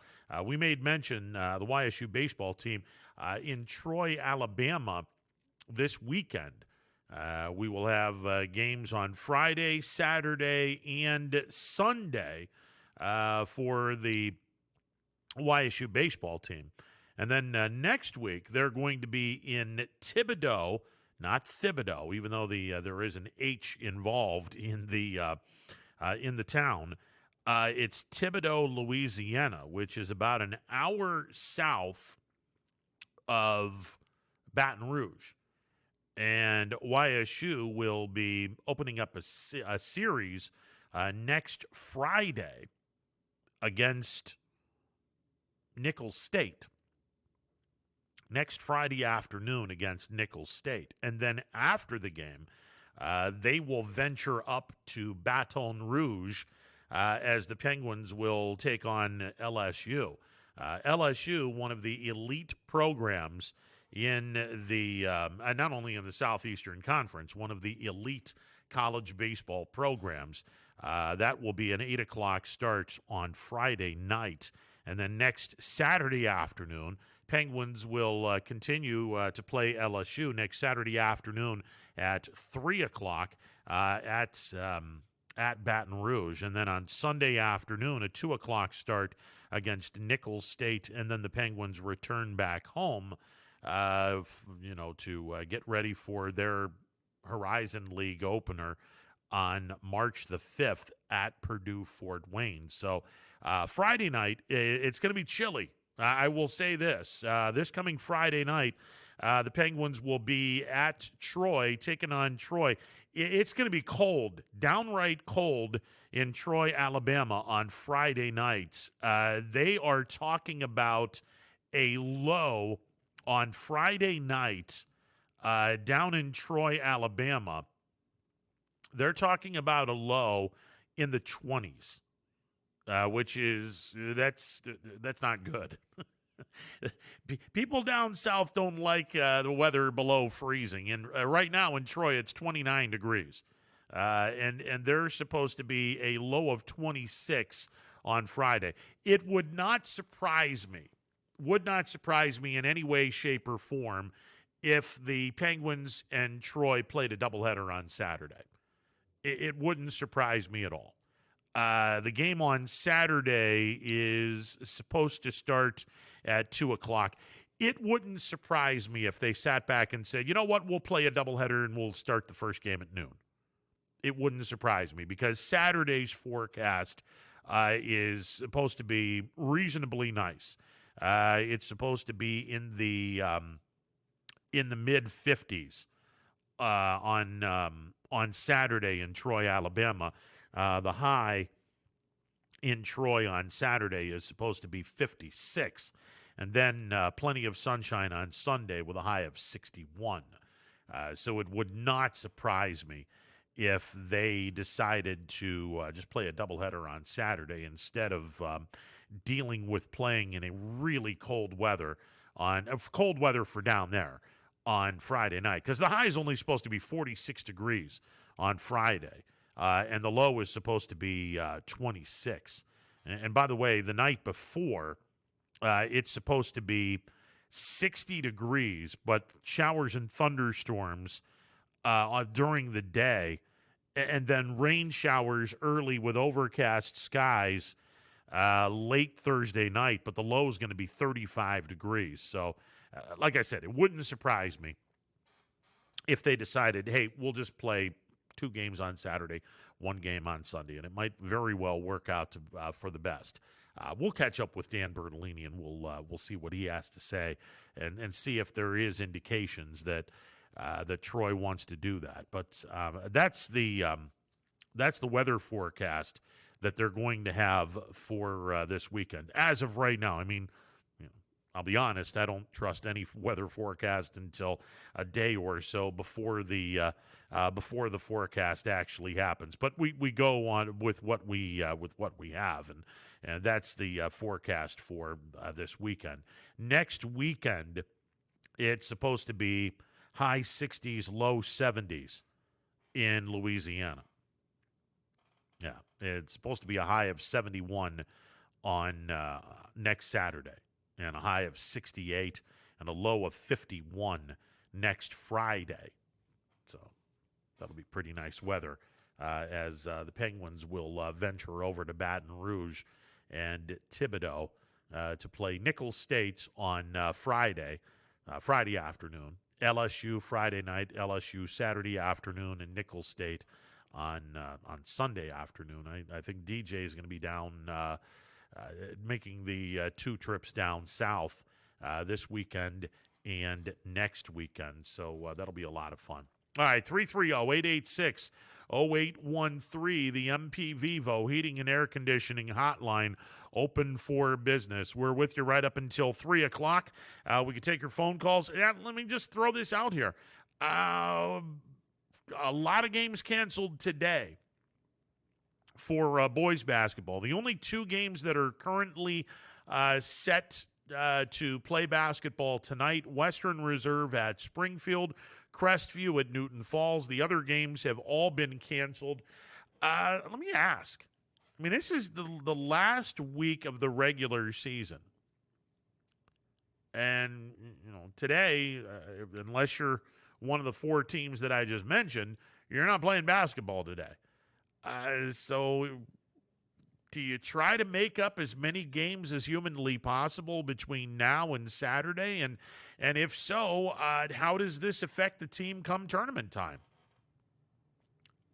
If it were me, again, you can play a game tomorrow night. Now, most of the teams, if you're a D2, D3, or D4 school, your girls' team is going to be playing.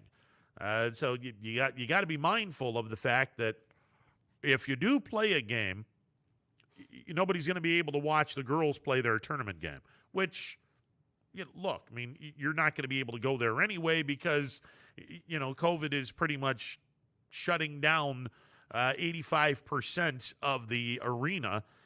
So under normal circumstances, it would be an issue.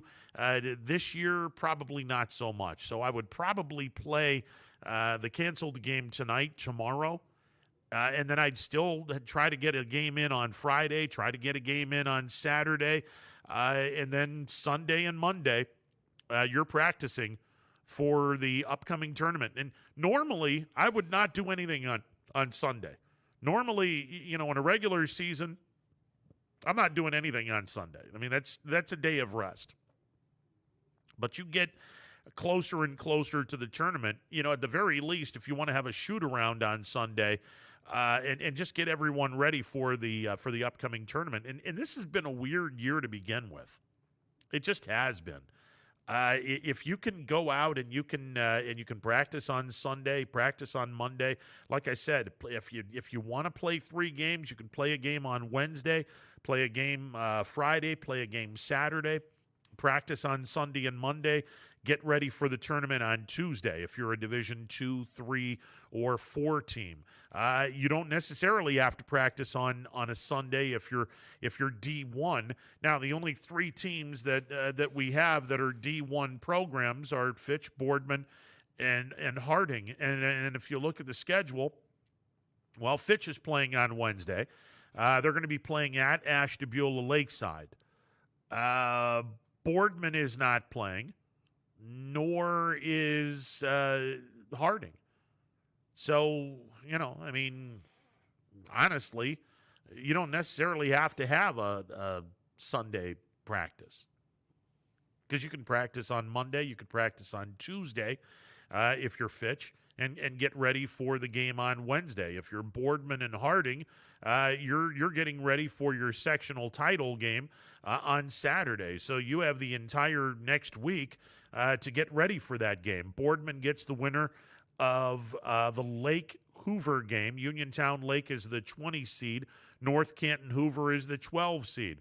You know that whoever wins that game will travel to Boardman because Boardman is the 9 seed. Harding is going to be, they're going to be making a trip. They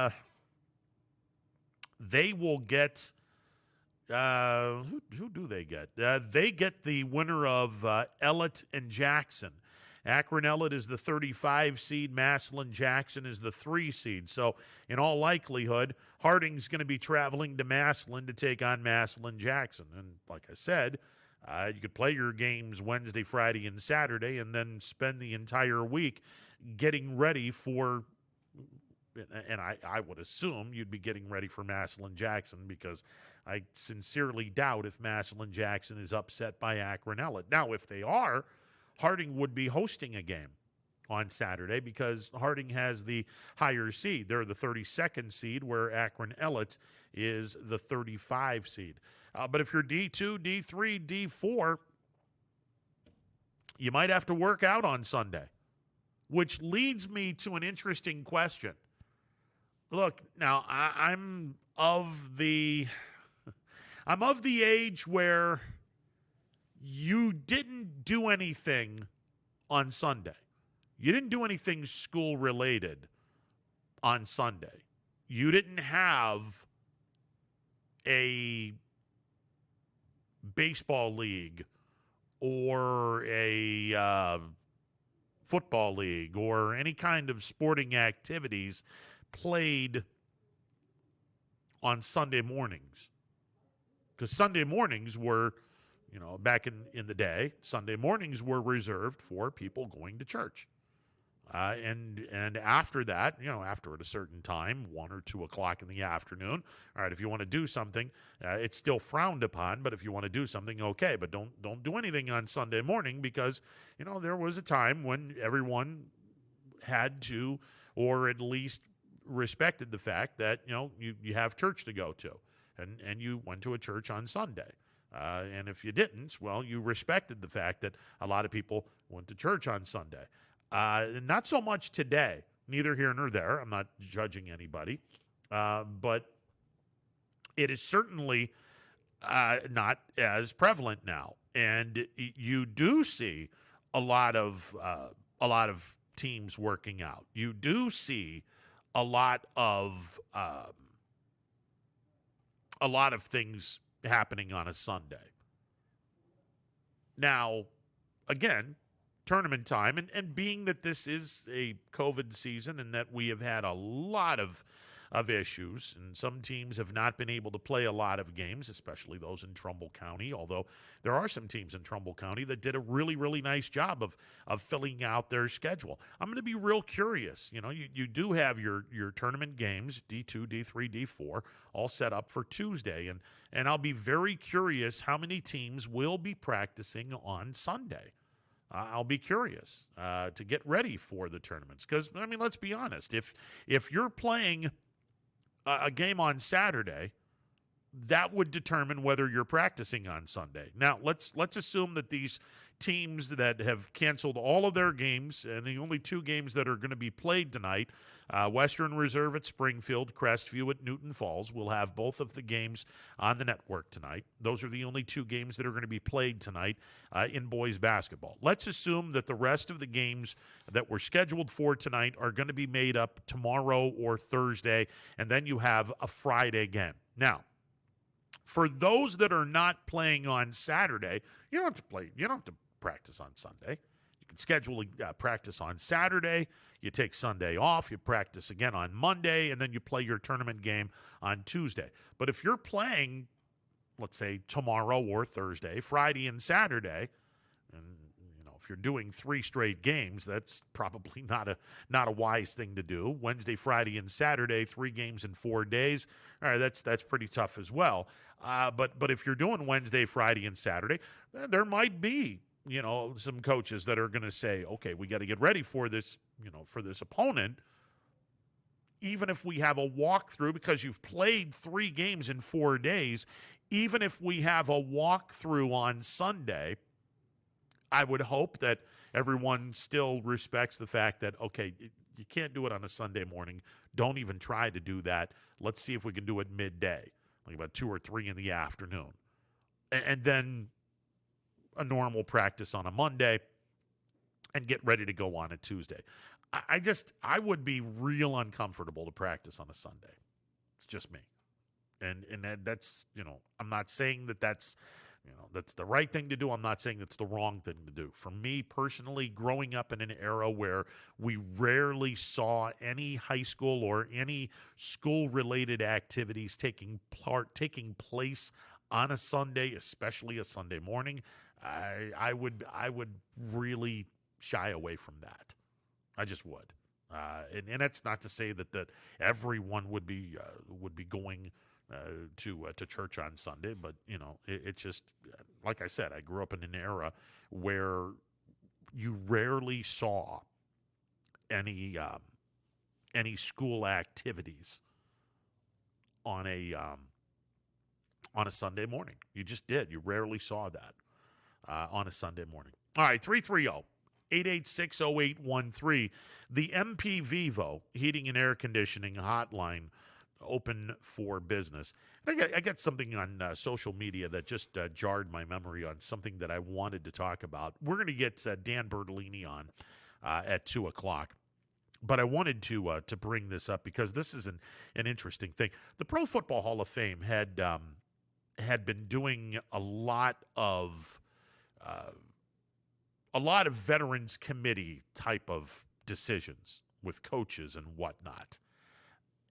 And there were a couple of players whose eligibility ran out this year, the biggest of which is former Browns linebacker Clay Matthews. You can make a case Clay Matthews should have been put into the Pro Football Hall of Fame a lot earlier. You can certainly make that case.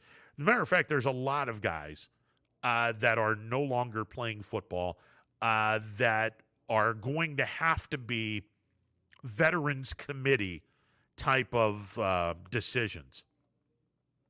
And Clay Matthews may not be the best linebacker not in the Hall of Fame. And I say this because there is someone who grew up in our YSN family who actually had a better NFL career than Clay Matthews, and that's Randy Gratishaw. I don't know how Randy Gratishaw did not get into the Pro Football Hall of Fame, but he should have been in years ago. And how he's not in the Hall of Fame right now is crazy. And I'll be curious to see when the Veterans Committee meets on the era in which Gratishaw played. I'll be very curious to see because he is not in the Hall of Fame. Mike Curtis is not in the Hall of Fame, which I think is unconscionable. The middle linebacker who was brilliant with the Baltimore Colts. L.C. Greenwood isn't in the Hall of Fame, which I think is kind of quite bizarre that he's not in the Hall of Fame. Cliff Branch, the wide receiver from the Oakland Raiders, isn't in the Hall of Fame. Those are four names in that particular era that I have no idea who or why they weren't put into the Hall of Fame. But I'll be real curious to see when that era is revisited. And I don't know when the next time they revisit that particular era. They get some unfinished business because those four guys, you can make a serious case for all four of the guys that I just mentioned. The biggest of which I believe is Randy Gratishaw. He grew up in Trumbull County, went to Ohio State. He put up monster numbers. I mean, he has over 2,000 tackles in the National Football League. And if you combine the solo tackles with assists, Gratishaw has over 2,000 tackles, and he's not in the Hall of Fame. He has better numbers than Clay Matthews in a less period of time, and he's not in the Hall of Fame. I mean, don't get me wrong. Clay Matthews should have been in the Hall of Fame as well.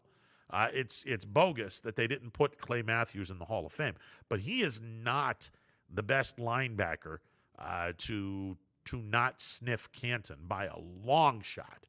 Randy Gratishaw was a better linebacker and a better football player, and how he's not in the Hall of Fame is absurd.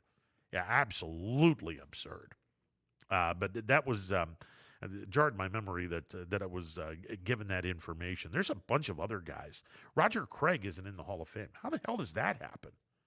Roger Craig may have very well been the best at the time of which the 49ers dynasty in the 80s. He might have been the best running back receiver in football history. He may very well have been. As a matter of fact, I'll venture to say he started the advent of guys coming out of the backfield and becoming a weapon, not just by carrying the football, but by getting receptions out of the backfield. This guy was amazing at that. And he's not in the Pro Football Hall of Fame. Crazy. Bob Kuechenberg from the Miami Dolphins. Joe Jacoby, who was part of the Hogs from Washington. He's not in the Hall of Fame. Crazy. A lot of people that should have been in the Hall of Fame.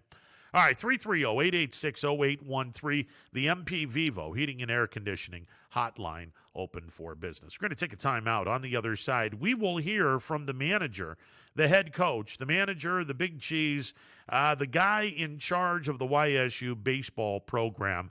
YSU will begin their season this weekend. They're taking a trip into the southern part of Alabama, Troy, Alabama, where it is cold right now. I mean to tell you, it is really, really cold down there right now. But this weekend, it is supposed to be a whole lot better, and we will certainly talk some baseball with the manager of the Ysu Baseball team, Dan Bertolini. He's coming up next. It is a Tuesday edition of Running Point presented by Greenwood Chevrolet on Mahoning Avenue in Austintown. If you're in the market for a brand new or slightly used automobile, before you make your decision, you owe it to yourself and you owe it to your checking account and your savings account and all the other places you put your money. You owe it to yourself and your money to go to Greenwood Chevrolet on Mahoning Avenue in Austintown. Give Greg Greenwood and the folks at Greenwood Chevrolet on Mahoning Avenue in Austintown their opportunity to earn your business. I promise you, if you give them an opportunity to earn their business, you will not be disappointed. Greenwood Chevrolet has 3 qualities that everyone has to be on the lookout for in terms of finding a great dealership. They have a great sales department, they have a great finance department, and they have a great service department. Add all 3 of these things up, you get a great dealership. And a great dealership will get you a great deal on a car. And it won't kill your bank account. So check out the good folks at Greenwood Chevrolet on Mahoning Avenue in Austintown. Dan Bertolini's coming up next. Stick around. News doesn't stop after the sun goes down. Sometimes you just have to hustle to get it. At 21 News, no matter how far it is, no matter what it takes to get there, we're working to bring you the best stories and the freshest content at 11 p.m. with the context and clarity that makes it worth staying up for, no matter what time it is. 21 News at 11 with me, Aaron Simonek, and Derek Steyer. 21 News at 11, news that's worth your time.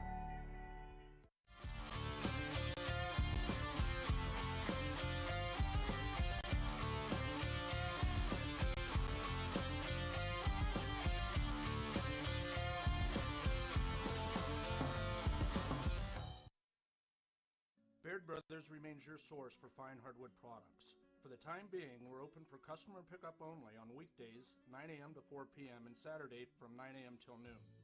Place your order online at BairdBrothers.com. Baird Brothers, for the place you love. Quality, customer service, and integrity. Those are the 4 words that have driven our success since 1957 at Joe Dickey Electric. Joe Dickey Electric is one Mahoning Valley landmark business that stays current with the requirements of our customers. Family owned and managed, we are an electrical contractor and energy solutions provider. Every member of our team adds to his or her skill set through ongoing training. Residential, commercial, industrial, automotive, and more. We keep ahead of the needs of our customers with a fleet of more than 50 vehicles and 24/7 emergency service, so you're never left in the dark. The 4M Company, being an architect and construction manager for over 40 years, has had the opportunity to use many different electrical businesses for our projects. The depth, quality, and knowledge and attention to detail displayed by Dickey Electric makes them stand out above all the rest. For state-of-the-art expertise and a timeless commitment to our customers, contact Joe Dickey Electric. We are everything electrical.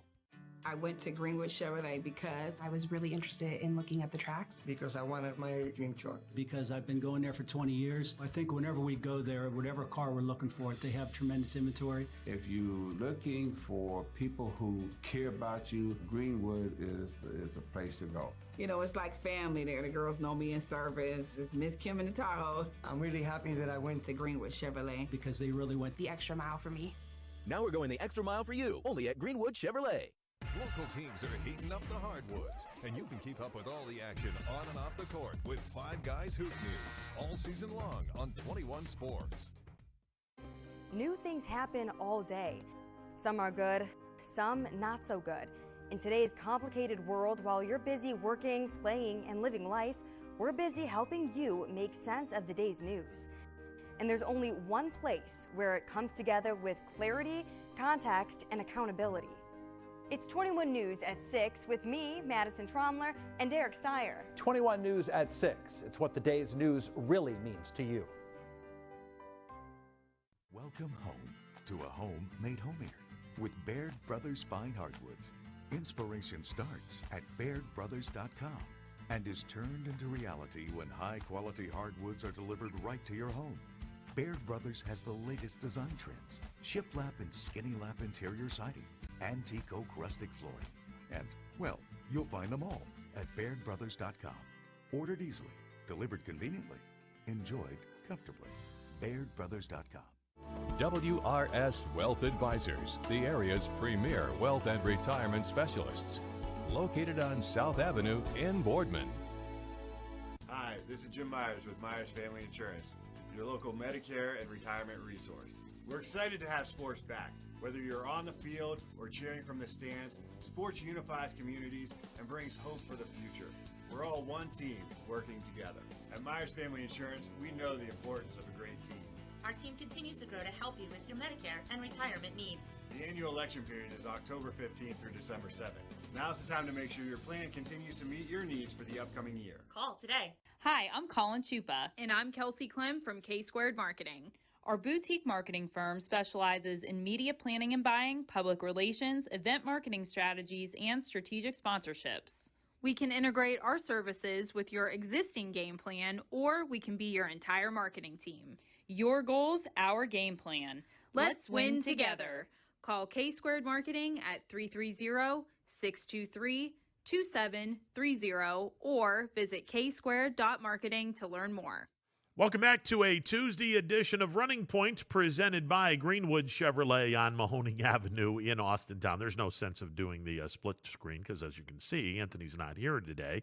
He's only here Monday, Wednesdays, and Thursdays, so you don't need a split screen. Now you can see all of me, which is probably not a good thing. Hopefully nobody's eating because, you look at me, your appetite will be gone pretty quickly. I can promise you that. Speaking of someone whose appetite is never gone, he is the manager of the Ysu Baseball team. He is Dan Bertolini, and he joins me on the MP Vivo Heating and Air Conditioning Hotline. Skip, what goes? Oh, just enjoying the beautiful weather we're having. Oh, yeah. It's I'm promised 5 to 8 inches of snow. I wake up with about a half an inch of ice. That took me about a half an hour to get all the ice off the car. And then I go back to many years ago, having lived in South Florida, and every year at this time I question my sanity why I moved back home in the dead of winter. Yeah, I totally understand where you're coming from there. You wake up and you're like, what the heck is going on? Yeah, this isn't baseball weather, but you are going to go to an area that is going to have baseball weather this weekend, although it might be a little chilly on Friday. Temps in the mid-upper 50s and low 60s on Saturday and Sunday. That's damn good weather considering where we are and what we've had to deal with. Oh, yeah, absolutely. We'll be ready. And temperature's all relative, so, 45, our guys will be feeling pretty good compared to what we're dealing with today. So we'll be ready to go. Looking forward to a good weekend. Looks like no rain or anything, so weather looks good. Dan, let's talk a little bit about your preparations. I mean, obviously, it's with the fact that the season last year was cut after 14 games. A lot of angst, a lot of stuff in the last spring into the summer, carry it into the fall, and you guys have had a lot of time to work and to. Try to get all of the bad taste out of your mouth of having just 14 games. There's light at the end of the tunnel, and I would imagine there's a lot of guys that are super excited to finally get back to doing what they want to do. Oh yeah, 100%. We're excited to get started. I know a lot of our our players are chomping at the bit. Getting the season canceled like it was, and we're excited to get out there and see what all the hard work we've put in over the last really 8 months. Just trying to get ourselves prepared and ready to go and play some outside competition. How difficult is it for you to gauge how much work and how much progress you guys have had when you don't get an opportunity to play much baseball? Yeah, I mean it's challenging. It's just the last couple of years we were able to play some teams in the fall, and get a chance to see kind of where you're at a little bit. Where now it's just we've been going against each other for a long period of time. So, but we try to do our best to make it game simulated and play games and make it challenging for our players so they're prepared when we get out there and go play somebody else. It's very similar to football or any other sport where you don't get any preseason games. You're just going out there and kind of see what you got opening weekend. Dan Bertolini joining me on the MP Vivo Heating and Air Conditioning Hotline. All right, so you guys are going to go to Troy, Alabama. You play a single game on Friday, doubleheader on Saturday, single game on Sunday. Everything is pretty much in order. You know who's going to be making the trip. Let's talk about who's going to be towing the slab for the Penguins in these first 4 games of the season. Well, we're pretty fortunate. This is the deepest our pitching staff has ever been, especially from the starting pitching standpoint. So we're fortunate. We got Colin Clark is going to go on Friday. Colin Floyd will be game 1 on Saturday. Travis Perry will be game 2 on Saturday, and John Snyder, will be game 4 of the series. So those 4 guys there's basically the same rotation that we started last year. We got a ton of experience. They've had really good winters. A couple guys that kind of mixed into that role. I could see some extended time. Probably Matt Borowski and Nick Perez, who's a freshman. Those 2 guys have done a really nice job, and we'll kind of piggyback some of the starts this weekend just to get, in case someone can't go more than 50 or 60 pitches. Those guys are there to back them up.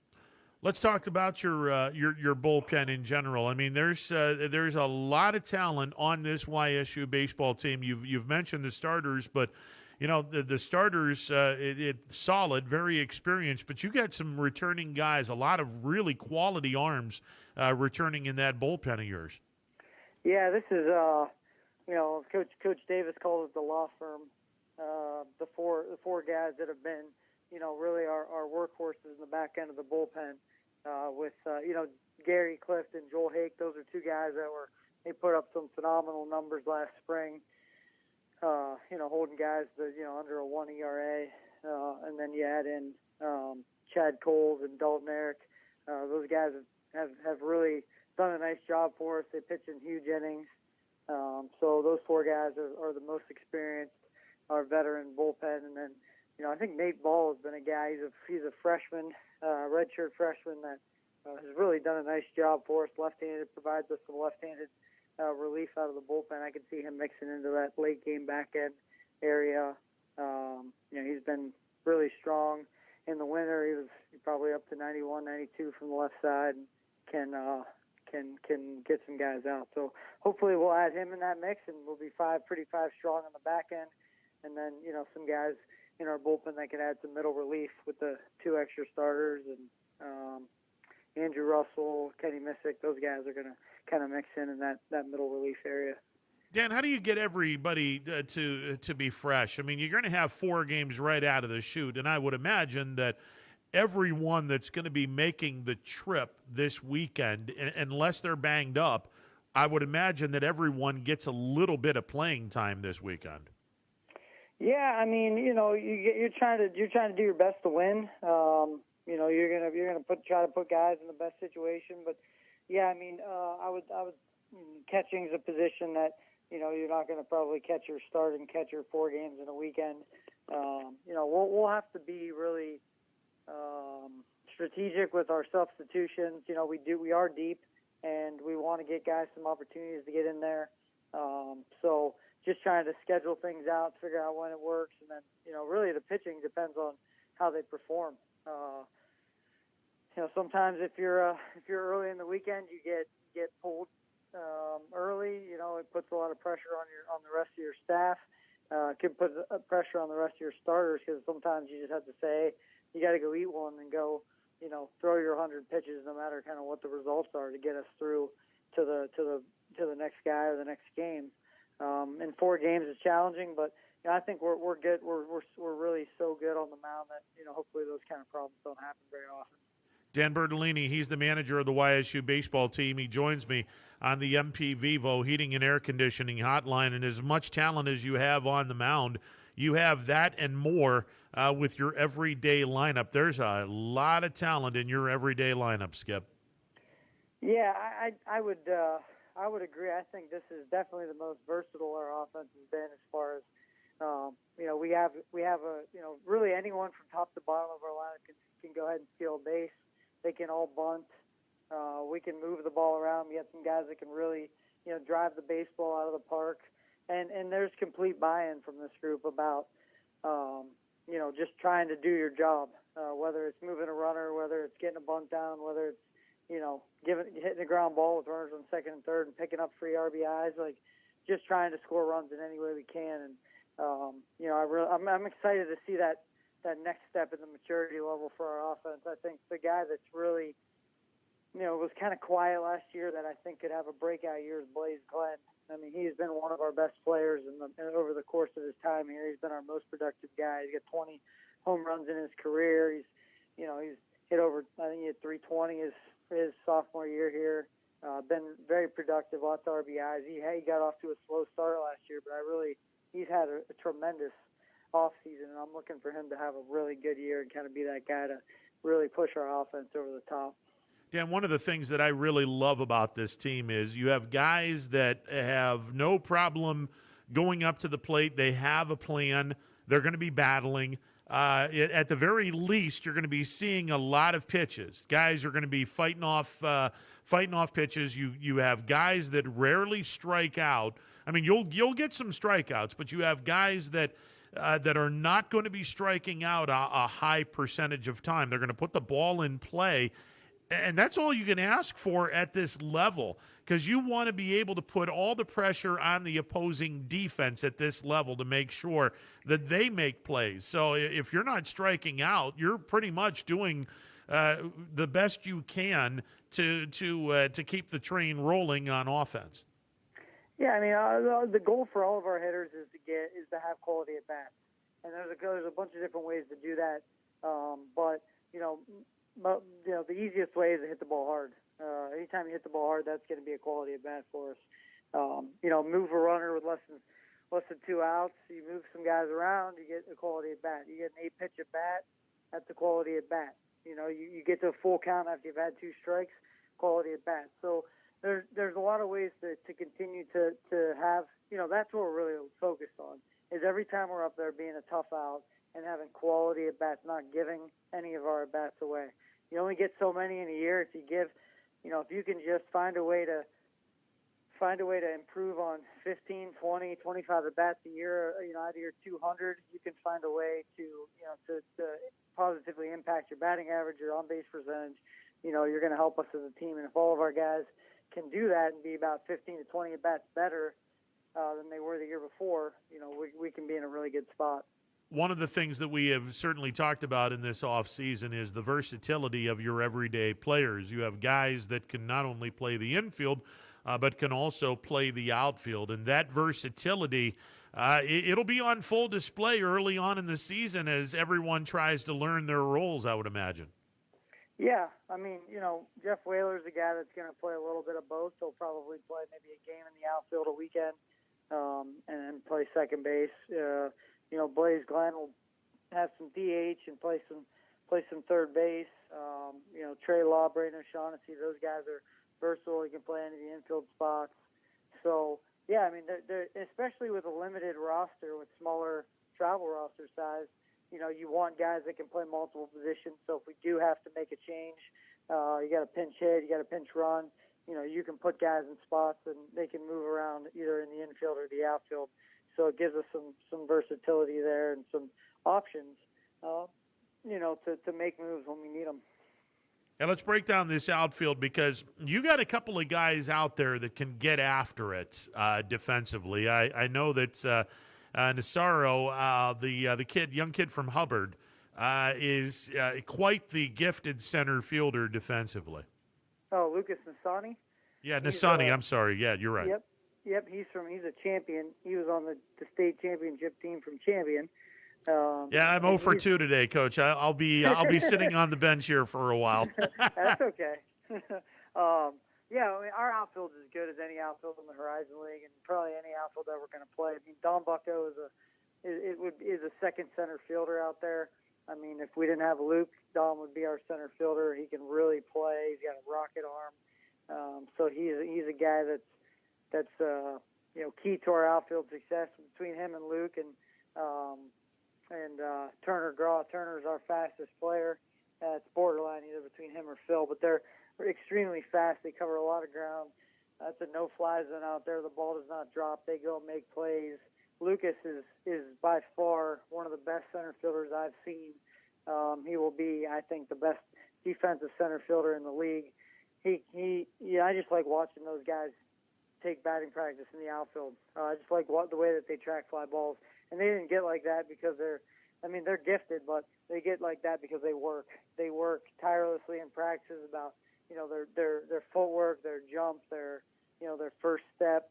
And then, the only way you get better is by doing it. And they just, when we get, we're outside, they make some tremendous plays. Sometimes I have to tell them to take it easy because they're like the dog when you just throw the ball out there and they're just running around. You gotta ease them into it sometimes, but they make some tremendous plays out there.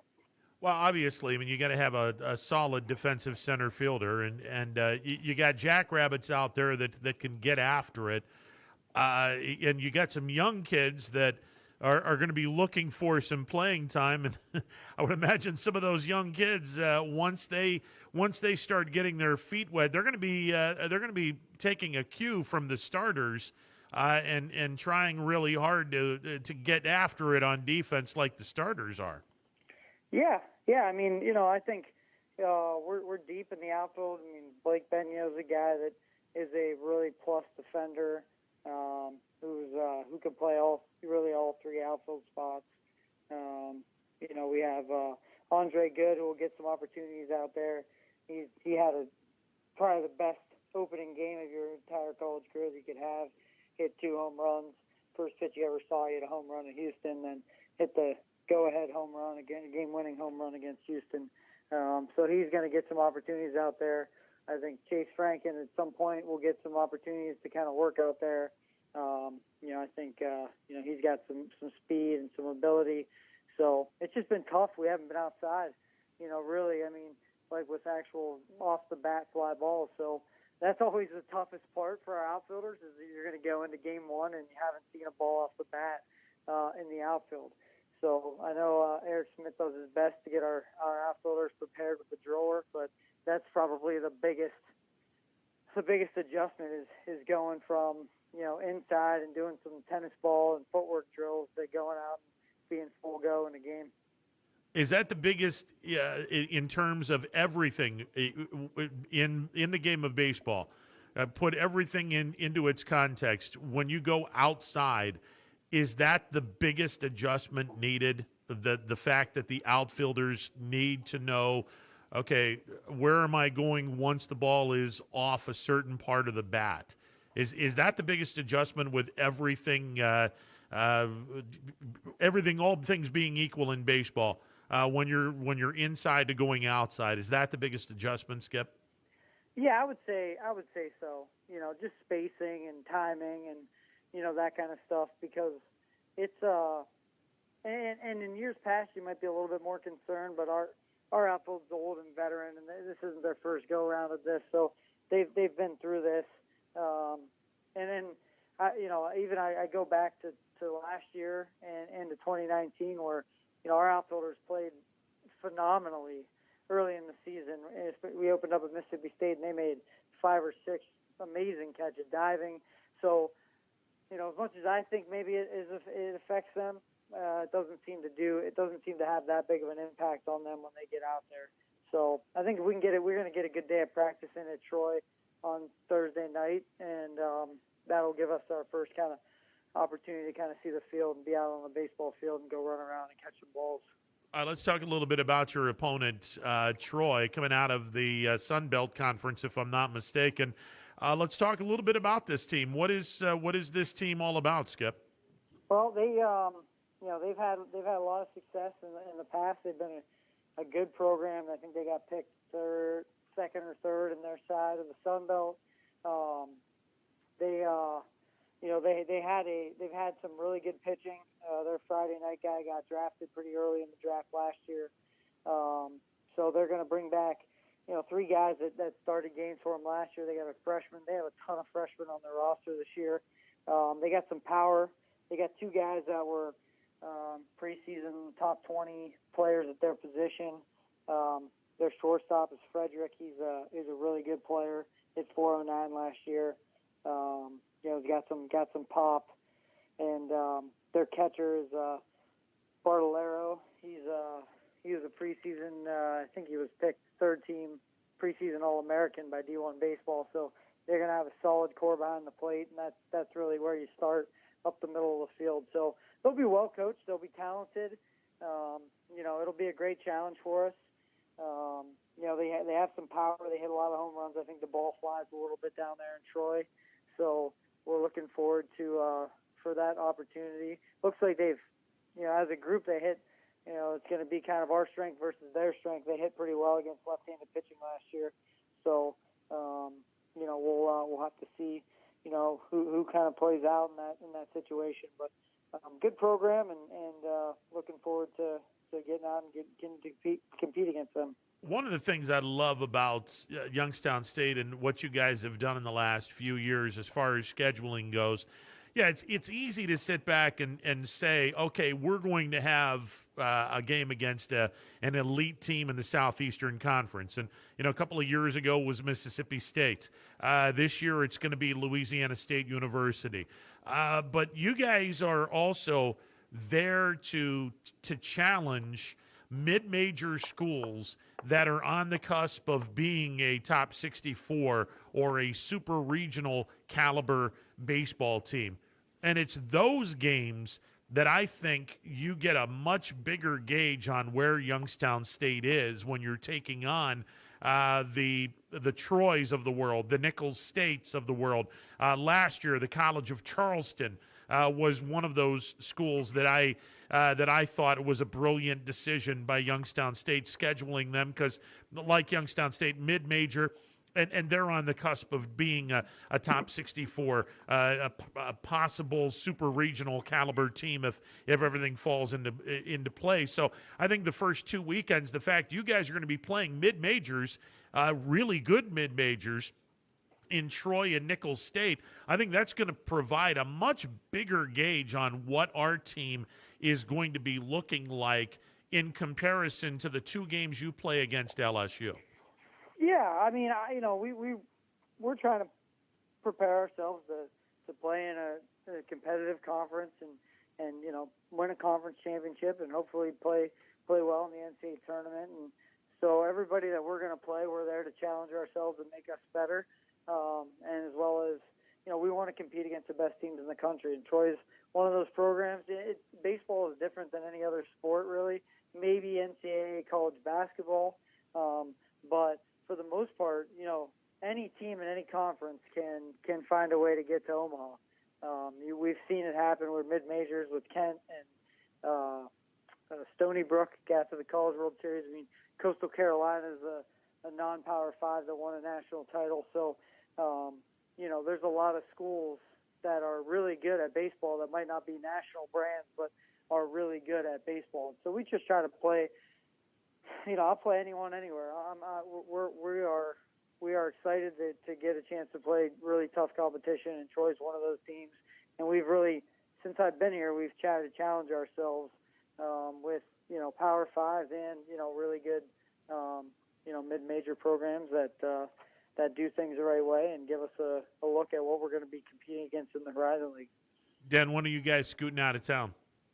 We leave Thursday. I think our flight gets out of here about 3:15 out of Cleveland.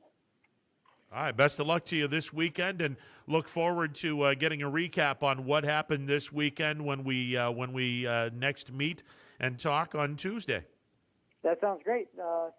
Let's hope for some great weather and some great baseball, and just happy to be back. happy for baseball to be back. Yeah, absolutely. I mean, I could have definitely used the before the season starts breakfast, but with COVID, we got to throw that stuff out. Hopefully next year we'll have a meet the team breakfast and better days ahead with that. But it's baseball time. Let's get after it, Skip. Yep, absolutely. All right, take care. All right, talk to you soon. Dan Bertolini, he's the manager of the YSU baseball team, as the YSU baseball team will venture into Troy, Alabama. They'll play a night game Friday night. It'll be chilly. Oh, it will be chilly down there on Friday night. Doubleheader on Saturday and a single game on Sunday. We'll take a timeout, be back with more. It's a Tuesday edition of Running Point presented by MP Vivo Heating and Air Conditioning. I should say it's sponsored by Greenwood Chevrolet on Mahoning Avenue in Austintown. The MP Vivo Heating and Air Conditioning hotline is open, 330-886-0813. We're back in a bit. Stick around. Hello, I'm Greg Burbick with G. Burbick Farms. For the last 100 years, my family has farmed in Columbiana and Mahoning counties. I began raising cattle in 1996 with the goal of providing a better product for you and your family on the dinner table. Our grass-fed and grain-supplemented Black Angus beef are raised with no hormones, steroids, or antibiotics. We're known for our hometown-friendly service and incredible tasting products. We're locally owned and have customers across the tri-state area. Our products go from our farm to your family. Stop by our farm on New Buffalo Road or visit us on the web at gburbickfarms.com. Don't forget to like us on Facebook. G. Burbick Farms, it just tastes better.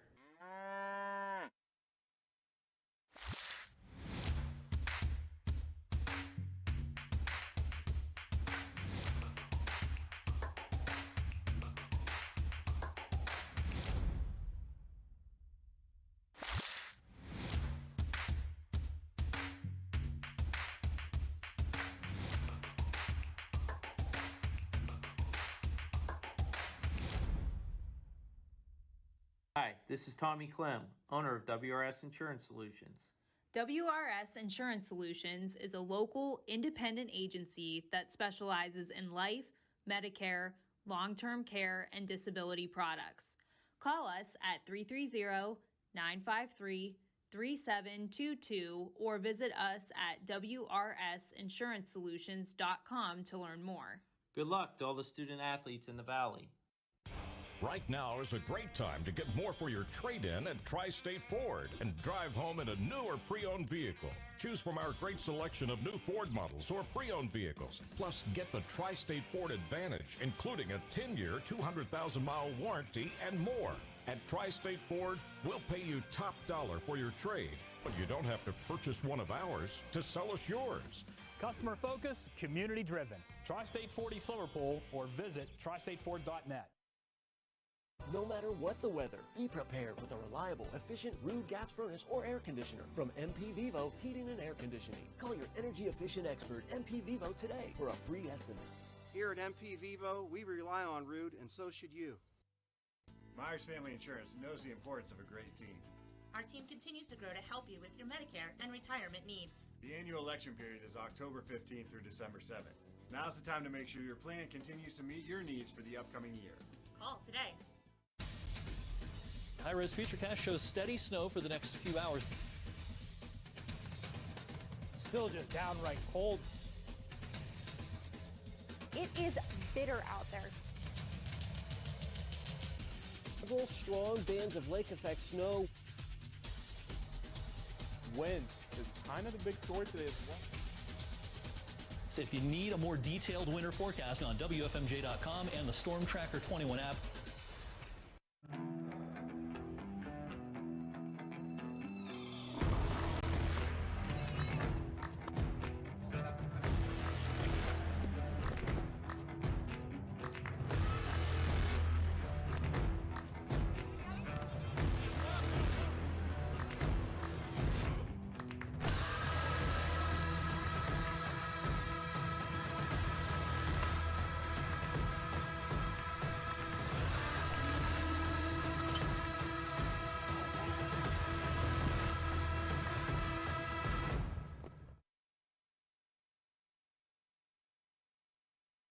I went to Greenwood Chevrolet because I was really interested in looking at the tracks. Because I wanted my dream truck. Because I've been going there for 20 years. I'm really happy that I went to Greenwood Chevrolet. Because they really went the extra mile for me. Now we're going the extra mile for you, only at Greenwood Chevrolet.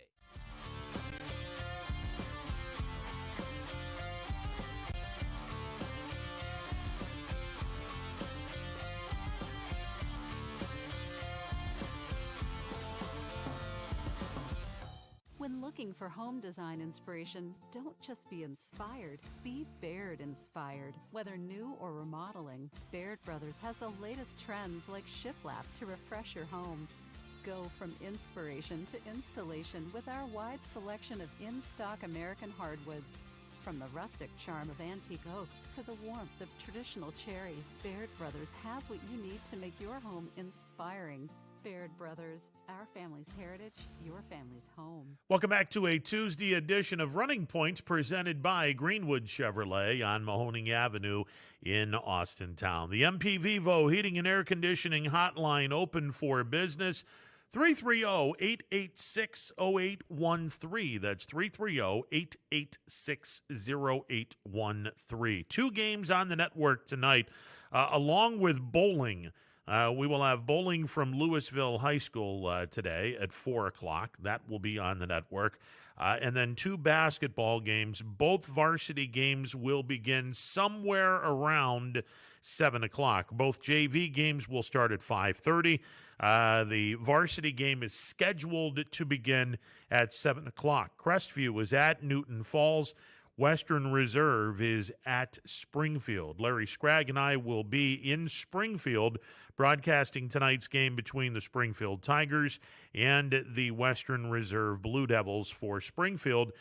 They need to win this game in order to keep pace with McDonald. If you remember, Friday night, Springfield knocked off McDonald, sending the Blue Devils to their first loss of the season in conference play, as well as the regular season. And both teams have one loss in the league. So for Springfield to keep pace with McDonald, they need a victory over Western Reserve. Again, Larry Scragg and I will have that game tonight somewhere around 7 o'clock on the network. Go to ysnlive.com. Both of these games, there's no charge to either one of these games. They're regular season games. Now, I will remind everyone, once you get into the tournaments, there will be a $9.99 pay-per-view. Your cost will include every single game played that night. So to give you a great example, tomorrow, a ridiculous amount of basketball games will be played on the network. I believe 20 games in all, if I'm not mistaken, between D2, D3, and D4 programs, all getting their tournament swag on. First round of the tournaments beginning tomorrow in Division 2, 3, and 4. This past Saturday, we had three teams in action in Division 1 in their first round. Boardman lost to Louisville. Canfield blew out Hubson. And Fitch lost to Madison. So our area went 1 and 2 in the games. Actually 1 and 1. Louisville is a YSN team. So the area went 1 and 1 against the out of town opponents. But tomorrow, and we should not have any problems weather-wise. The next frontal system coming in that's going to provide anywhere from 2 to 6 inches of snow will be Thursday. So the two teams that might be in a little bit of trouble getting their game off will be Canfield and Howland. They're both going to go on the road Thursday in their sectional championship games. We'll see what happens. But tomorrow, D2, D3, and D4, girls basketball, practically everyone not named Harding, Boardman, not named Harding, Canfield, and Howland. Everyone is going to be in action, and Louisville. Everyone's going to be in action except for those 4 teams. Everyone else is going to be in action. So if you're planning on watching a tournament basketball game tomorrow, keep in mind it is $9.99, the pay-per-view, and that offsets the cost of the OHSAA's fees that they are charging entities like ourselves. They're going to be charging folks to air those games. So the $9.99 will get you every single game on the docket tomorrow night. So let's say you're a fan of the alma mater, my alma mater, Leetonia High School. Leetonia is playing at home Wednesday night at 7 o'clock. Now, if that game happens to be a blowout, hopefully in Leetonia's favor, and you want to see another game, well, you have access to all the other games that will be taking place tomorrow night, whether it be Division II, Division III, or Division IV. You'll have access to all of those games. One price, $9.99, and that is the pay-per-view. And hopefully we will get as many people to jump in and watch girls basketball tomorrow night on the network to offset our costs of doing the games for you, the people. Next week, we made mention the tournaments in Divisions 2, 3, and 4. Those tournament games, first-round games, will be 1 week from tonight. 1 week from tonight, D2, D3, and D4 will get their tournament groove on the boys' side. All those games will start at 7 o'clock. And then 1 week from tomorrow, Division 1 will have at it. D1 will have at it. So we'll have some fun with that. All right, 330-886-0813, the MP Vivo Heating and Air Conditioning Hotline, open for business, 330-886-0813. I was talking a little bit about the weather when Anthony and I were talking about what kind of snow we were going to get, and as it turns out, we had more ice than we did snow yesterday. We were supposed to get 5 to 8 inches. I think we got a half an inch of ice, which was really horrible. But as I mentioned at the top of the show, kudos, mega kudos to those who were responsible, the state workers, for working overtime and then some. I mean, it was an all-night job.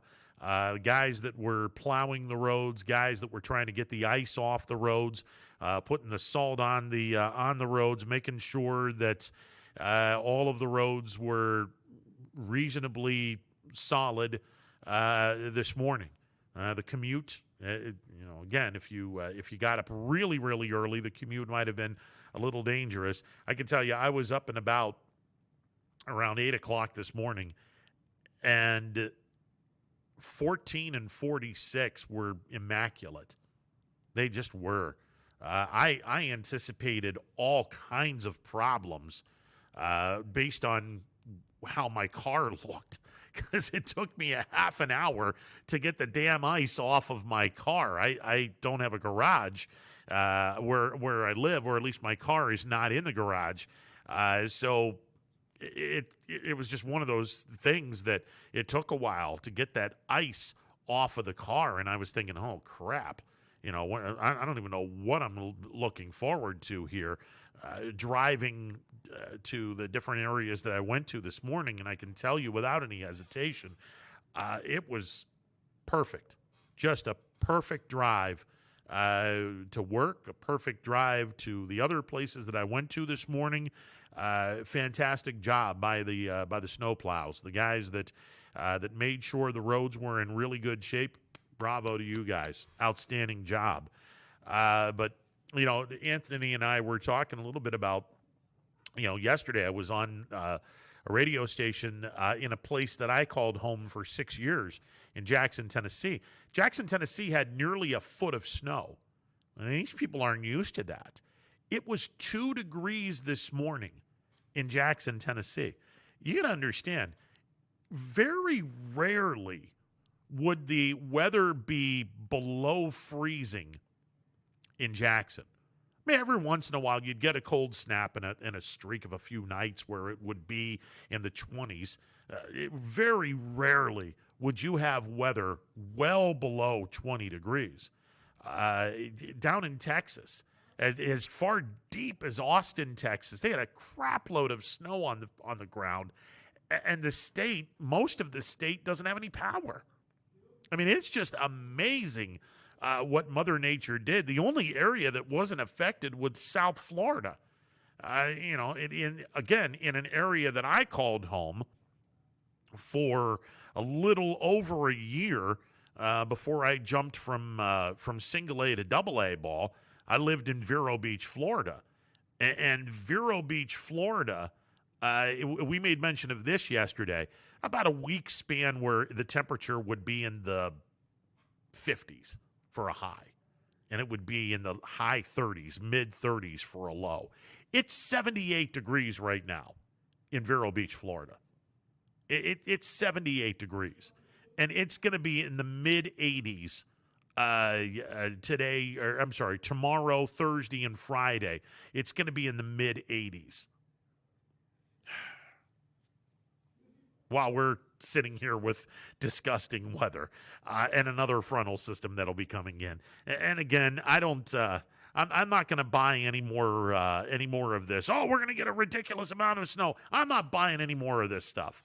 I was promised 5 to 8 inches of snow yesterday. Didn't get any snow. We got ice.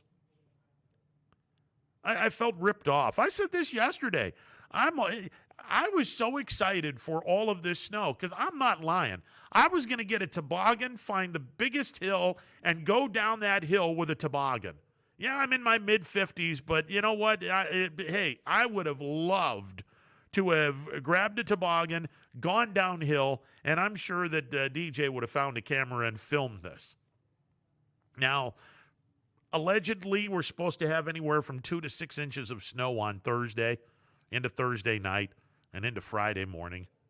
I will say this right now, on record. Let this be known right now on record at 2:41 on Tuesday afternoon, February the 16th. I'm on record as saying this.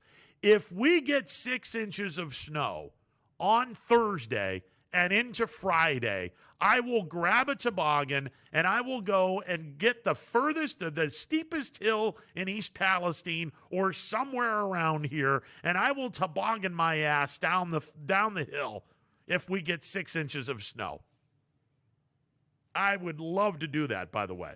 I seriously doubt if we get that. I do. I seriously doubt if we get that.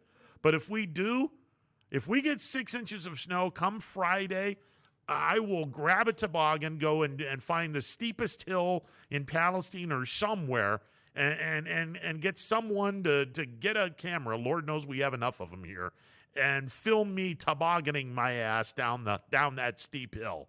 I'll do it. I'll gladly do it. All right, 330-886-0813. The MP Vivo Heating and Air Conditioning Hotline open for business. Coming up at the top of the hour, it is Power Hour. DJ and the fellas will get you through the Tuesday afternoon. And again, tonight, just 2 games.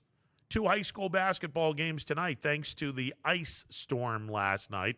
The 2 games in question, Springfield will be hosting Western Reserve, and Newton Falls will be hosting Crestview. Both of those games are still on for tonight. Both of those games will start somewhere around 7 o'clock, and we will have both of those games for you at no charge on the network tonight. All right, give me a timeout. We're back in a bit. It is a Tuesday edition of Running Point presented by Greenwood Chevrolet on Mahoning Avenue in Austintown. WRS Wealth Advisors is the area's premier wealth and retirement specialist. With our combined 70 years experience and comprehensive wealth strategy, we assist our clients attain their goals. Call 330-965-0370 to learn more about our individual and corporate financial planning services, or visit WRSWealthAdvisors.com. Good luck, athletes. Hi everyone, this is DJ Yoakley with Your Sports Network. We appreciate your support of YSN and welcome you to the YSN family. Our broadcast streams are brought to you live at no cost to you by sponsors that are local to this community. Without the vision and generosity of our sponsors and partners, we would not be able to bring this game to you today. So please support the great businesses and leaders that are making this game possible. And if you're a business in need of great advertising and sponsorship opportunities, feel free to head over to our site for more information on the right fit for you. We are local, we are loyal, and we are live. We are YSN. Ah, the details. Baird Brothers Fine Hardwoods is one fine ride. Perfect cornering, superb handling, sporty and stylish, power to spare, plus awesome mileage. Yeah, jaw-droppingly beautiful lines and well appointed with luxurious trim. Put more oomph in your life and start beholding the molding. Find your home's fine hardwood at BairdBrothers.com. For heating, cooling, and indoor air quality, the Mahoning Valley trusts MP Vivo Heating and Air Conditioning, offering worry-free repair, service, and installation. Call MP Vivo today for a free estimate. MP Vivo Heating and Air Conditioning. We're your energy-efficient experts.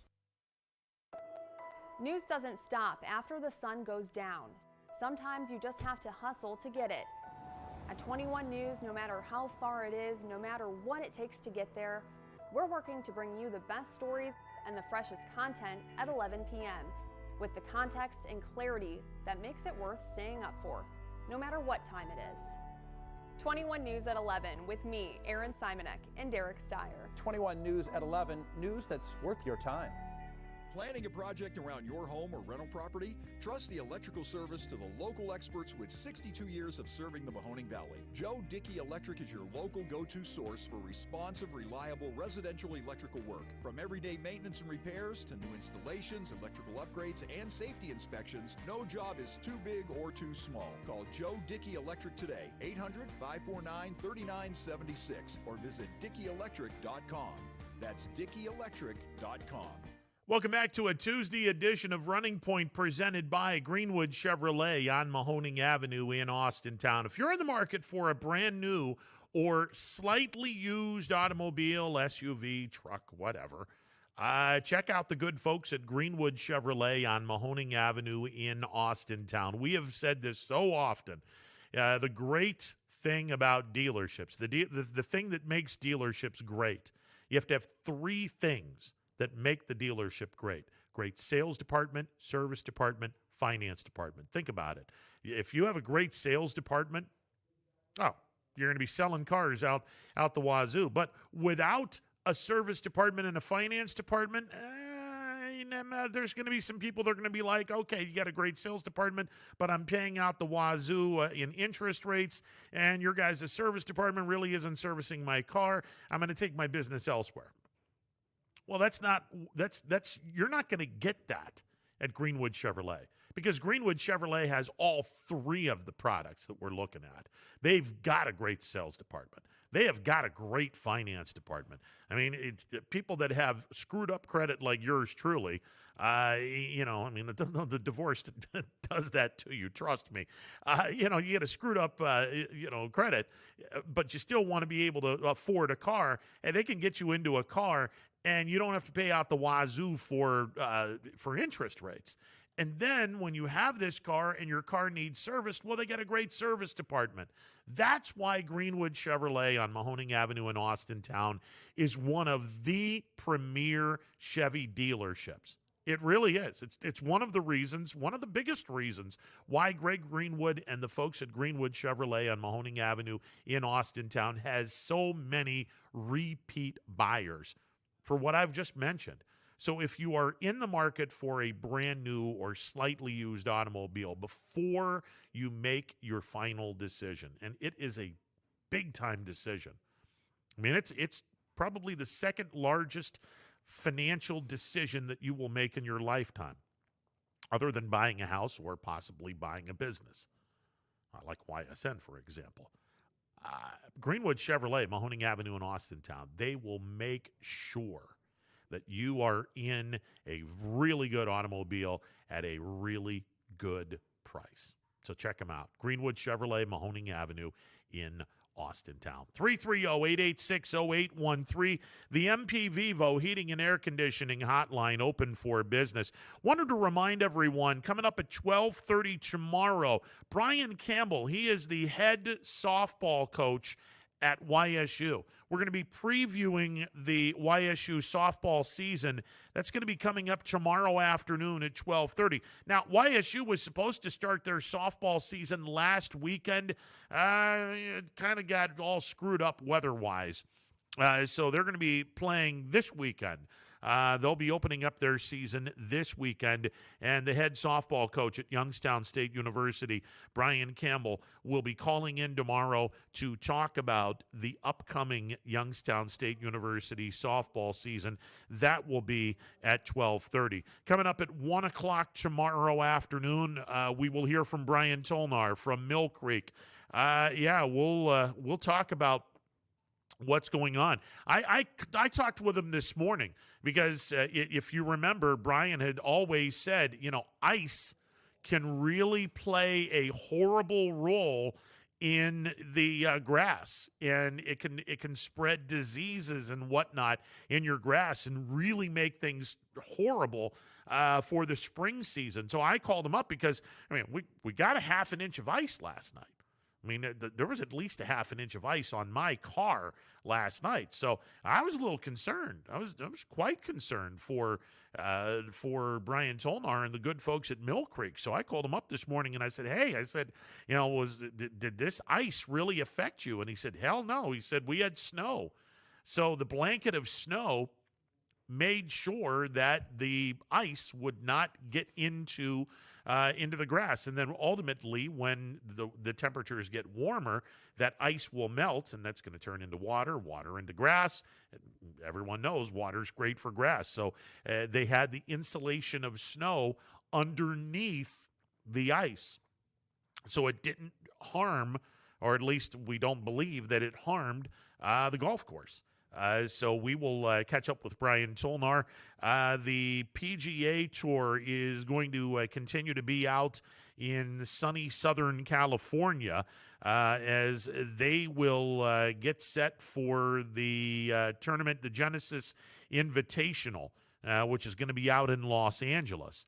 So we'll preview the Genesis Invitational, and that should be a Jason Kokrak sighting on Thursday. I believe Jason should be on the course on Thursday, and we'll see what happens there as Jason Kokrak will be teeing it up on Thursday in the Genesis Invitational, which will be coming up on Thursday, first round coverage. And I believe last year Kokrak actually had the lead in the final round in that swing of the PGA Tour, and he was very close to getting his first win on the PGA Tour.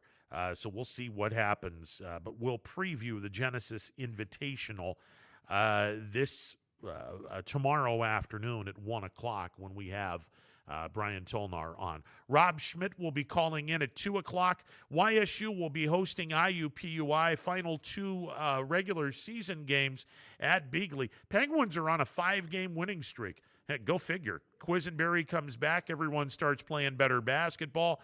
And the Penguins will close out the regular season with 2 games against IUPUI, an opportunity for the Penguins to get to 500 in conference play and be on a 7-game winning streak going into the tournaments, or at least hopefully that's what will happen.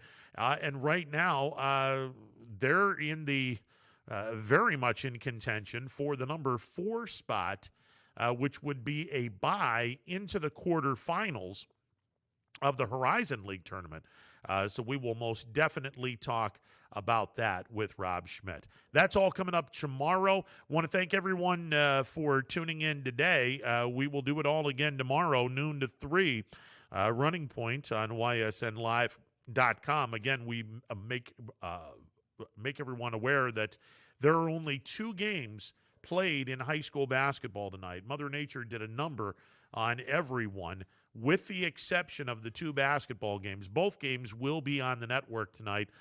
Both games will start somewhere around 7 o'clock tonight.